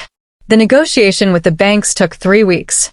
Marcus sat across from 9 different loan officers, each one holding a piece of Harrison's debt, each one calculating whether cooperation or foreclosure would yield better returns. He presented his restructuring plan with the same ruthless precision he'd once used to force bankruptcies. The liquidation value of Harrison's assets is approximately $12 million, he told the senior banker from HSBC. Your bank holds $6 million of the debt. Liquidation gets you maybe $4 million, and that's optimistic given the state of the equipment. But if you agree to extend terms and reduce the interest rate, Harrison can stabilize operations, return to profitability, and pay you back in full over 5 years. That's $6 million instead of $4 million. And if they fail anyway, if this restructuring doesn't work, then you're in the same position as now, holding debt on a failed company. But you'll have tried something other than just forcing them under. Marcus leaned forward. I've analyzed 247 companies over my career. I know what works and what doesn't. This plan works. Harrison can survive. They just need time and better terms. The banker studied the spreadsheet. You're Marcus Chen, the corporate raider, the vulture. You destroyed companies like Harrison for profit. I did, Marcus agreed. Which is why you should believe me when I say this company is worth saving. I know the difference between a business that's fundamentally broken and one that just needs better management. Harrison Manufacturing is the latter. The banker was quiet for a long moment. Then he said, I'll recommend approval to my board. But Mr. Chen, if this doesn't work, if Harrison defaults on the restructured terms, you'll never get another bank to trust you again. I know, Marcus said. I'm betting my reputation on this. What's left of it anyway? 6 months later, Harrison Manufacturing posted its first profitable quarter in 3 years. Marcus stood on the factory floor with Robert Harrison, watching the machines run at full capacity. New contracts had come in after word spread that the company had stabilized. Employees moved with renewed energy, no longer working under the shadow of impending closure. Chen waved from her station. Marcus waved back. You did it, Harrison said, his voice thick with emotion. You actually saved us. We saved you, Marcus corrected. Jean Consulting just showed you the path. You and your employees did the hard work of walking it. Harrison handed him an envelope. 10% of 18 million avoided losses. That's 1.8 million. Paid over 3 years as agreed. But Marcus, I want you to know, this is about more than money. You saved 300 jobs, 300 families. My father built this company over 40 years. I thought I'd be the one who lost it. You gave me a chance to continue his legacy. Marcus took the envelope, but his mind was on something else. Your father built this company, and I spent 15 years destroying companies that fathers built. I took away legacies, ruined families, eliminated jobs. This one success doesn't balance the scales. No, Harrison agreed. But it's a start. That evening, Marcus returned to his apartment in Sham Shui Par. 3 years of salary from Jean Consulting had allowed him to upgrade slightly, a one-bedroom instead of a studio, with actual furniture instead of prison-issue minimalism. But it was still modest, still grounded, still nothing like the penthouse he'd once owned. He made tea and sat at his desk, pulling out a letter he'd been carrying for 3 years. The letter from Chen that James had mentioned. Marcus had never opened it. Now, finally, he broke the seal. Marcus, by the time you read this, you'll be out of prison. Free, in the limited way that parole allows. I'll still have 12 years left on my sentence. 12 years to think about what I did, what we both did, and whether any of it mattered. I wanted to destroy you the way you destroyed our family. I wanted you to feel powerless, humiliated, broken. And I succeeded. I took everything from you, your company, your freedom, your empire. I made you face the consequences of your actions. But here's what I didn't anticipate. Destroying you didn't fix anything. Father is still dead. Chen Manufacturing is still gone. Our family's legacy is still ruined. And now I'm in prison for murder conspiracy. You're serving time for financial crimes, and Victoria Zhao is fighting extradition. Everyone involved in this revenge plot ended up worse off than when we started. I thought revenge would bring closure. Instead, it just created more victims. I don't expect forgiveness. I don't deserve it. I tried to kill you, Marcus. I kidnapped an innocent woman. I manipulated Sarah Martinez's grief for my own purposes. Those actions can't be undone. But I want you to know, I was wrong. About revenge, about justice, about what Father would have wanted. He built Chen Manufacturing with his hands. He believed in creating things, not destroying them. I dishonored his memory more than you ever did by turning his legacy into a weapon for revenge. If you're reading this, you survived. You made it through prison and out the other side. I hope you use that second chance better than I used mine. I hope you build something instead of destroying it. I hope you become the person Father wanted you to be, instead of the person I became trying to punish you for not being that person in the first place. We both failed him, cousin. But maybe you still have time to make it right. Chen Wei. Marcus set down the letter, his hands shaking slightly. His phone buzzed. A message from Lily. Board meeting tomorrow. We're voting on expansion, opening a second office in Shanghai. Your input? He typed back. I support it. We're ready. Another message, this one from James. Dinner this weekend? There's someone I want you to meet. Her name is Rachel. I think you two would get along. Marcus smiled. James had been trying to set him up for 6 months now. Maybe it was time to actually say yes. A third message from Detective Park. Victoria Zhao extradited. The trial starts next month. Prosecution would like you to testify about the conspiracy. Are you willing? He stared at that one for a long moment. Testifying meant facing Victoria, reliving the worst period of his life, exposing himself to cross-examination about his own crimes. But it also meant ensuring that the conspiracy was fully exposed, that justice was served. I'll testify, he wrote back. Whatever you need. Marcus stood and walked to the window. His apartment overlooked a night market, strings of lights illuminating vendors selling everything from clothing to electronics. Ordinary people living ordinary lives, building small dreams instead of massive empires. He thought about Harrison Manufacturing, saved from bankruptcy. 300 jobs preserved. Chun Mei and her father's legacy was protected. He thought about the 12 other companies Jean Consulting had helped over the past 3 years. Not all of them survived. Some were too far gone, too fundamentally broken. But most did. Most found paths forward. Thousands of jobs were saved. Dozens of families were protected. Small victories, but they added up. It wasn't an empire. It wasn't the kind of success that made headlines or built legendary reputations. But it was real. It was honest. And it was helping instead of hurting. Marcus pulled out his laptop and opened a new document. He'd been thinking about this for months, building up the courage to actually do it. Title: The Vulture's Confession. How I Built an Empire on Destruction and What I Learned When It Collapsed. Chapter 1. Chen Manufacturing. I destroyed my father's company when I was 25 years old. He wrote for 3 hours, the words pouring out like a confession. Every company he'd bankrupted.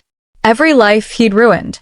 Every choice that had seemed justified at the time, but looked monstrous in retrospect. This wasn't about redemption or forgiveness. This was about accountability. About documenting what he'd done so that others might learn from his mistakes. About turning his failures into lessons that could prevent future corporate raiders from following his path. When he finally stopped, exhausted, he had 15 pages.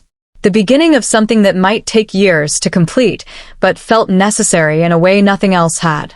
His phone buzzed one more time. Unknown number. Marcus's heart rate spiked.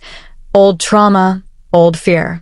But when he opened it, the message was from Sarah Martinez. Mr. Chen.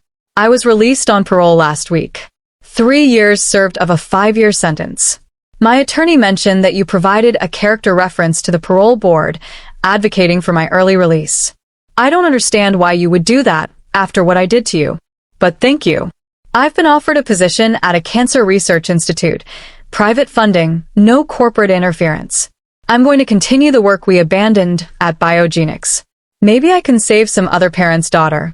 I don't expect forgiveness. I don't deserve it. But I wanted you to know that I'm trying to build something good from the ashes of my revenge. Just like you are. Sarah Martinez. Marcus read it twice, then composed a careful reply. Dr. Martinez. Everyone deserves a second chance. Even people who've done terrible things in pursuit of justified grief. Use yours well. Save lives.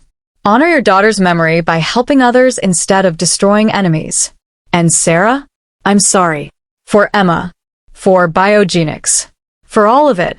I can't undo those choices. But I'm trying to make better ones now. Good luck with your research. Marcus Chen. He sent the message and set down his phone. Outside his window, Hong Kong glittered in the darkness. Millions of lights, millions of people, millions of stories intersecting and diverging. Somewhere out there, Chun Wei sat in a mainland prison, serving his sentence. Victoria Zhao awaited trial. Richard Tam faced his own reckoning. And Marcus Chen, the man who'd started it all by destroying his father's company, was writing a book about his failures while building a consulting practice that saved companies instead of destroying them. It wasn't the empire he'd imagined when he was 25 and hungry for success. But it was something better. A life built on creation instead of destruction, on helping instead of hurting, on building up instead of tearing down. The scales would never be balanced. The companies he destroyed couldn't be resurrected. The lives he'd ruined couldn't be unruined. But every company he saved now was a small act of redemption. Every job he preserved was a tiny atonement. Every family he helped protect was proof that people could change, could grow, could become better than their worst moments. Marcus returned to his laptop and kept writing. He had a lot of confessions left to make. And maybe a lot of good left to do. 10 years later, Marcus Chen stood at the podium in the University of Hong Kong's Business School auditorium, looking out at 300 eager faces. Students pursuing MBAs, dreaming of corporate success, imagining their own empires. He recognized that hunger. He'd felt it once. Thank you for inviting me to speak today, he began. I'm Marcus Chen. Some of you know that name. Some of you have read my book, The Vulture's Confession. Some of you studied my corporate raids in your business ethics classes as examples of what not to do. A ripple of nervous laughter. I spent 15 years building an empire of destruction. I bankrupted dozens of companies, eliminated thousands of jobs, and told myself it was just business. I was brilliant, ruthless, and completely wrong about what success actually means. Marcus paused. Then I lost everything. My company, my freedom, my reputation. I went to prison for 8 years.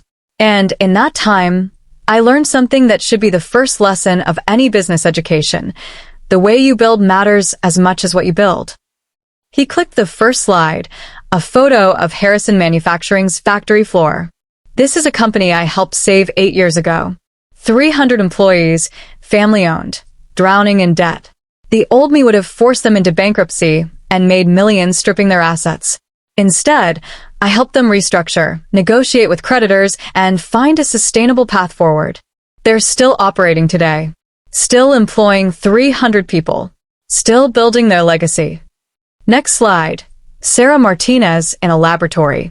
Dr. Sarah Martinez spent 3 years in prison for her role in a conspiracy against me. She had good reason to want revenge. I'd shut down cancer research that might have saved her daughter's life. But after her release, she went back to that research. Last year, her team developed a treatment that's showing promising results in clinical trials. She turned her grief into something that helps instead of hurts. Next slide, Lily Zhang receiving an award. Lily Zhang, my former assistant who betrayed me and then saved my life, now runs one of Hong Kong's most respected business consulting firms. She's saved 47 companies from bankruptcy. She's protected thousands of jobs. She built success on helping instead of destroying. Marcus looked out at the students. I'm telling you these stories because I want you to understand something. Success built on destruction is hollow. Empires built on other people's ruin eventually collapse. The only lasting success comes from creating value, helping others, and building things that make the world better instead of worse. A hand went up. A young woman in the third row. Mr. Chen, do you regret your career? If you could go back, would you do everything differently? Marcus considered the question. I regret the harm I caused. I regret the companies I destroyed and the lives I ruined. But I can't regret the path that brought me here, because that path, as terrible as it was, taught me what truly matters. I had to lose everything to understand what was worth building. So no, I wouldn't change the past. But I'm grateful I survived it and got a chance to build a better future. Another hand. A young man this time. What advice would you give to someone who wants to be successful in business? Define success carefully, Marcus said. I defined it as wealth and power and empire. That definition led me to prison and destroyed almost everyone around me. Now I define it as, did I help more than I hurt? Did I create more than I destroyed? Did I leave things better than I found them? That's harder to measure, but it's what actually matters. He spoke for another 40 minutes, answering questions, telling stories, sharing the hard-won wisdom of a man who'd built an empire and watched it crumble and then slowly, painfully built something better from the ruins. When it was over, students lined up to ask follow-up questions, to get books signed, to thank him for his honesty. Marcus stayed until the last one had left, then packed up his materials. James was waiting in the hallway. He'd come to every one of Marcus's speaking engagements over the past 5 years, offering support and friendship. Beside him was Rachel, James's introduction that had worked out better than either of them expected. She was an architect who designed low-income housing, and she understood about building things that mattered. Good talk, James said, clapping him on the shoulder.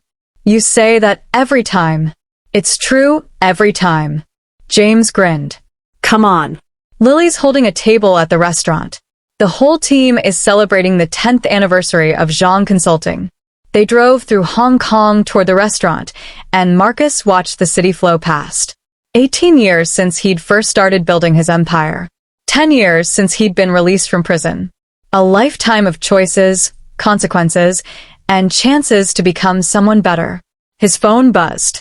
A message from the publishing house. Vulture's Confession just hit #1 on the business bestseller list. Congratulations. He smiled. The book had become required reading in business schools across Asia, a cautionary tale about the cost of ruthless ambition. Every royalty dollar went to a fund Marcus had established to help employees displaced by corporate bankruptcies. It wouldn't undo the harm he'd caused, but it was something. At the restaurant, the Zhang Consulting team was already celebrating. 50 employees now, consultants, analysts, researchers. They'd saved 183 companies over 10 years, protected over 40,000 jobs, built a reputation for ethical business practices and genuine results. Lily raised a glass. 10 years. To second chances. To prove that success doesn't require destruction. Everyone drank. Marcus looked around the table, at Lily, who betrayed him and then helped rebuild him. At James, who'd stayed loyal through everything. At Rachel, who'd given him a reason to believe in new beginnings. At the team he'd helped build, all of them dedicated to helping instead of hurting. It wasn't an empire, but it was real. It was good. And it was enough. His phone buzzed again. This time, the message made his breath catch. Chen Wei's name. He hadn't heard from his cousin in 7 years. Chen Wei had been released from mainland prison 6 months ago, after serving his sentence with good behavior. Marcus had sent a letter but received no response. Until now. Marcus. I'm in Hong Kong. I'd like to meet you. There's something I want to show you. Wei. Marcus stared at the message for a long moment. Then he typed, when and where. The response came immediately, tomorrow. Chen Manufacturing's old factory site. 2 p.m. The factory in Kwaicheng had been demolished years ago, replaced by a modern industrial complex. Marcus stood at the entrance, memories flooding back. This was where his grandfather had built Chen Manufacturing in 1952, where his father had worked for 40 years, where Marcus had destroyed everything at 25 because he was too angry and too proud to see what he was doing. Chen Wei arrived precisely at 2 p.m., stepping out of a taxi. He looked older. Prison had aged him the same way it had aged Marcus. But there was something different in his eyes. Something that looked like peace. Thank you for coming, Chen Wei said. What is this about? Come with me. Chen Wei led him into the industrial complex through security checkpoints into a modern factory floor. And there, in the corner, Marcus saw it, a small plaque on the wall. Chen Manufacturing Legacy Foundation. Founded 2034. Honoring the memory of Chen Jianhong and 40 years of dedication to craft, quality, and family. Below the plaque, a workshop. A dozen young people, apprentices, learning traditional manufacturing techniques. Creating precision parts using methods Chen Jianhong had perfected over his lifetime. I spent 7 years in prison thinking about revenge, Chen Wei said quietly. About how destroying you was supposed to honor father's memory. But it didn't. It just created more destruction, more victims, more pain. So, I decided to do something different. When I got out, I used what money I had left to establish this foundation. We train young people in traditional manufacturing. We preserve the techniques father developed. We create things instead of destroying them. Chen Wei looked at Marcus. I can't bring back Chen Manufacturing. I can't undo what we both did. But I can honor father's actual legacy. Not the company I failed to save, but the skills and dedication he embodied. Marcus felt tears prickling his eyes. Wei, I'm not asking for forgiveness. I tried to kill you, Marcus. I destroyed lives in pursuit of revenge. Those actions can't be erased. Chen Wei's voice was steady. But I wanted you to see this. To know that I finally understood what you were trying to tell me on that ledge. That revenge doesn't fix anything. That the only way forward is to build something good from the ashes of what we destroyed. They stood in silence, watching the apprentices work. Young hands learning old techniques. A legacy preserved not through destruction and revenge, but through creation and teaching. Father would be proud of this, Marcus said finally. Not of what we did to each other. Not of how we failed. But of this, of you finding a way to honor him that actually matters. I learned from your example, Chen Wei admitted. I read your book. I saw what you built with Zhang Consulting. I realized that both of us spent years destroying things in father's name, when what he actually valued was building things. Creating. Teaching. Passing on knowledge. Marcus pulled out his phone, taking a photo of the workshop. Can I write about this? In my next book? I'd be honored. They walked through the facility together, Chen Wei explaining the programs, the apprentices, the techniques being preserved. Marcus listened, asked questions, and slowly began to see a path forward he never imagined. I have an idea, he said as they stood by the exit. Zhang Consulting helps companies restructure and survive. But what if we did more? What if we helped them preserve their legacy, their skills, their knowledge, their traditions, even as they adapt to modern markets? Your foundation could partner with us. We could create a network of legacy preservation programs across Hong Kong. Chen Wei considered this. You want to work together? After everything? We're cousins, Wei. We're family. And we've both spent enough years destroying things in father's name. Maybe it's time we built something together that actually honors him. Chen Wei extended his hand. I'd like that. Marcus shook it. The handshake lasted longer than necessary, holding more than just agreement. It held forgiveness, reconciliation, and the possibility of healing. That night, Marcus sat at his desk and added a new chapter to his manuscript. The story of Chen Wei's foundation. The possibility of redemption even for someone who'd tried to murder him. The power of choosing creation over destruction. Rachel appeared in the doorway, carrying 2 cups of tea. She'd moved into his apartment 6 months ago. Their relationship had grown slowly, carefully, built on honesty about their pasts and hopes for their futures. How was the meeting with your cousin? She asked, handing him a cup. Hopeful, Marcus said. Which is something I never expected to say about Chen Wei. People change. You're proof of that. She sat beside him, reading over his shoulder. Is this going in the book? Yes. The chapter on legacy, what we preserve, what we destroy, what we choose to build from the ruins. Marcus saved the document. I think this might be the most important part. Not just acknowledging the harm we caused, but showing that even the worst mistakes can lead to something good if we're willing to learn from them. Rachel kissed his temple. You've come a long way from the man who destroyed companies for profit. I had a lot of help getting here. James.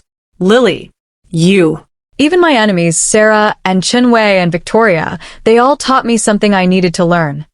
Marcus turned from the computer. I got an email today. Victoria Zhao's lawyer. She's served 7 years of her 15-year sentence. She's asking if I'd be willing to meet with her. Will you? I don't know. Part of me thinks I should, that forgiveness and reconciliation require facing even the people who hurt us most. But another part. He trailed off. Another part still remembers that she tried to destroy you completely. Yes. Rachel was quiet for a moment. What do you think your father would do? The man your cousin's foundation honors. Marcus thought about Chen Jianhong. The man who'd built a company with his hands, who'd valued craft and dedication, who'd been humiliated by his own son's ruthless ambition. The man Marcus had spent 15 years trying to prove wrong, and the last 10 years trying to honor. He'd meet with her, Marcus said finally. He'd listen. He might not forgive, some things are too big for that. But he'd give her a chance to explain herself, to show who she'd become. He believed in people, even when they disappointed him. Then you have your answer. Marcus pulled out his phone and composed a response to Victoria's lawyer. I'll meet with her. 1 hour, supervised setting, no cameras. She can tell me her story. I'll listen. That's all I can promise. The reply came within minutes. Thank you. Victoria will be grateful for the opportunity. 6 months later, Marcus stood outside Stanley Prison, the same facility he'd spent 8 years in, waiting for Victoria Zhao. She emerged looking nothing like the elegant woman in the penthouse. Prison had stripped away the polish, leaving someone more real, more vulnerable, more human. Her hair was short, her clothes simple, her eyes carrying the weight of 7 years behind bars.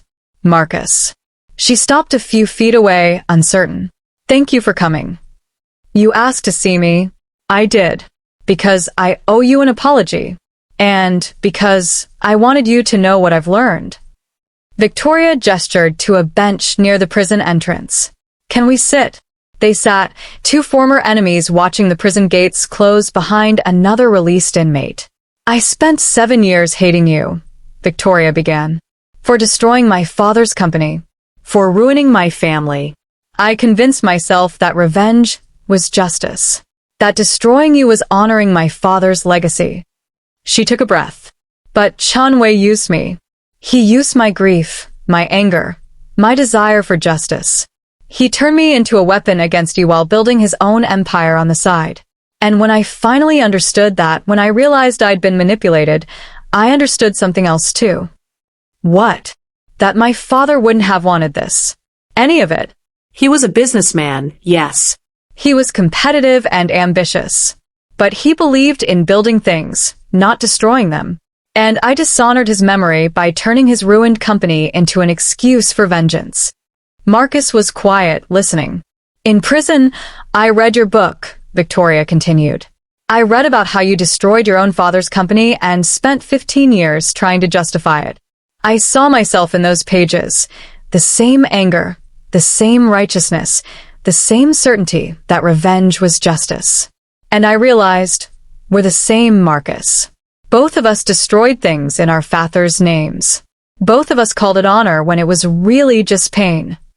What are you asking for, Victoria? Nothing. I'm not asking for forgiveness or redemption or a second chance. I'm just telling you that I understand now. That I was wrong. That if I could undo what I did, I would. She met his eyes. I have 8 more years here. 8 more years to think about the choices I made, the people I hurt, the revenge that solved nothing. I just wanted you to know that I finally understand what you tried to tell us on that ledge, that destroying our enemies doesn't heal our wounds. It just creates more wounds.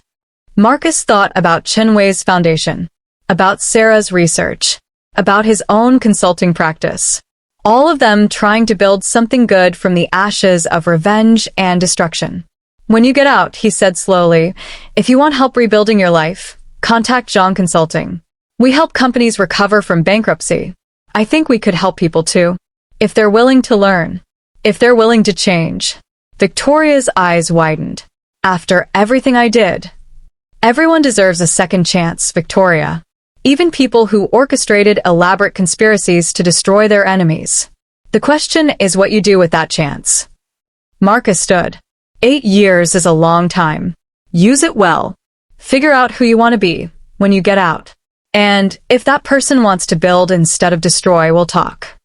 He walked away, leaving Victoria sitting on the bench, staring after him with something that looked like hope. Present day. Marcus Chen, age 58, stood in the Zhang Consulting boardroom for the announcement. The company had grown to 200 employees across 4 offices, Hong Kong, Shanghai, Singapore, and Tokyo. They'd saved over 800 companies in 15 years. Protected over 150,000 jobs. Built a reputation as the firm that chose ethics over profit, people over balance sheets, sustainable success over short-term gains. And today they were announcing something new. Lily stepped to the microphone. Thank you all for coming. 15 years ago, Marcus Chen walked out of prison with nothing but a criminal record and a chance to prove he could change. Today, he's transformed not just his own life, but the entire practice of corporate consulting in Asia. And now he's ready for his next challenge. She turned to Marcus. Marcus. He took the microphone, looking out at the assembled employees, partners, and press. When I was 25, I destroyed my father's company because I was angry and arrogant and wrong. I spent the next 15 years building an empire on that same destruction, bankrupting companies, eliminating jobs, telling myself it was just business. Then I lost everything, went to prison, and spent 8 years learning that success built on destruction is hollow. For the past 15 years, I've tried to make amends. To save companies instead of destroying them. To help instead of hurt. But there's one thing I haven't been able to fix, my relationship with my own father's legacy. Marcus clicked a slide showing the new initiative. Today, Zhang Consulting is launching the Chen Jianhong Legacy Foundation in partnership with Chen Wei's Manufacturing Apprenticeship Program. We're dedicating resources to helping family businesses preserve their legacies while adapting to modern markets. Not by destroying them, not by stripping them for parts, but by honoring what they've built while helping them evolve. The room erupted in applause. Marcus saw Chen Wei in the front row, nodding with approval. James and Rachel, sitting together. Sarah Martinez, who'd come from her research institute to attend. Even Lily, who'd started this whole journey with a single job offer 8 years ago. I can't undo the harm I caused, Marcus said when the applause died down. I can't bring back the companies I destroyed or restore the lives I ruined. But I can spend the rest of my life trying to build something that honors my father's actual values. Not the empire I thought he wanted, but the dedication to craft, to people, to building things that last. This foundation is my final act of atonement. Not because I deserve forgiveness, but because the next generation deserves better examples than what my generation provided. They deserve to learn that success comes from creation, not destruction. from helping, not hurting, from building legacies that matter instead of empires that crumble. He stepped down from the podium to another round of applause. Later, at the reception, Chen approached him. "Father would be proud of this, cousin." "I hope so. I spent so many years trying to prove him wrong. I'd like to spend my remaining years proving him right." "About business?" "About everything. About the value of patience, dedication, and building things with your hands. About choosing creation over destruction. About—" Marcus stopped, emotion catching in his throat. "About being a good man instead of just a successful one." Chen put his hand on Marcus's shoulder. "You're both now. That's what matters." 20 years later, Marcus Chen, age 78, sat in his modest apartment overlooking the Sham Shui night market. The years had been kind in their way. He'd written 4 books, built a consulting empire focused on ethical business practices, helped save over 1,500 companies, trained 3 generations of consultants in the art of building instead of destroying. Chen had passed away 2 years ago, his foundation thriving under new leadership.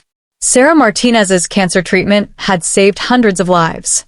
Victoria Zhao had been released from prison after 15 years and now worked as an advocate for corporate ethics reform. James was retired, living with Rachel in a house they designed together. Lily had handed John Consulting's leadership to Kevin and Angela, the junior consultants Marcus had recruited decades ago. And Marcus? Marcus was writing his final book. Not about business this time, but about legacy, about what we leave behind, about the difference between building empires and building meaning. His phone buzzed, an ancient model he refused to upgrade. A message from a number he didn't recognize. "Mr. Chen, you don't know me, but my name is Emma Zhang. I'm writing a thesis on corporate ethics for my MBA. Your story from corporate raider to ethical consultant is my primary case study. I was wondering if I could interview you. I promise not to take too much of your time." "Emma." Marcus smiled. "Emma." Like Sarah Martinez's daughter. Another generation, asking the same questions, seeking better answers. He typed back, "I'd be happy to talk. But fair warning, my story isn't about redemption or forgiveness. It's about consequences, choices, and the long road from who I was to who I became. If you're still interested, let's meet next week." The response came immediately. "Very interesting. Thank you for the opportunity." Marcus set down the phone and returned to his manuscript. The final chapter. The one about what happens when you spend your whole life trying to build something that matters after spending half your life destroying things that matter to others. He wrote, "Legacy isn't what you leave behind. It's what you build while you're here. I spent 15 years building an empire on destruction, and it crumbled in weeks. I've spent 25 years building something else. Companies saved, jobs protected, lives helped. That legacy is quieter, less dramatic, less legendary. But it's real. It's honest. And it's actually helping people instead of hurting them. My father built Chen Manufacturing with his hands over 40 years. I destroyed it in 18 months. I can't undo that. But I've spent the rest of my life trying to build things with the same dedication he had. Not empires. Not wealth. Just honest, good work that makes the world slightly better than I found it. If there's any wisdom in this story, it's this. It's never too late to change. Never too late to choose building over destroying. Never too late to become the person you should have been all along. The empire I built collapsed. But the good I've done, the companies saved, the jobs protected, the legacies preserved, that endures. That matters. That's what I'll leave behind when I'm gone. And maybe, that's enough." Marcus saved the document and closed his laptop. Outside his window, Hong Kong glittered in the darkness. Millions of lights. Millions of people. Millions of stories about success and failure, destruction and creation, the long, hard road from who we are to who we want to become. Marcus Chen had walked that road. From corporate raider to prisoner to consultant to teacher. From destroyer to builder. From the man who'd bankrupted dozens of companies to the man who'd saved over 1,000. It hadn't been redemption, exactly. Some things were too big for that. But it had been a transformation. And in the end, maybe that was all anyone could ask for. A chance to change, to grow, to become better than our worst moments. Marcus looked at his reflection in the dark window and saw not the vulture, not the corporate raider, not the prisoner. Just a man who'd learned, finally, what actually mattered. And who'd spent the rest of his life building that instead. If you enjoyed this tale, please like this video, leave a comment about your favorite moment, and subscribe to Wild Alpha Tales for more original werewolf romance stories. Your support helps us create more content like this. Thank you for listening, and may the moon light your path.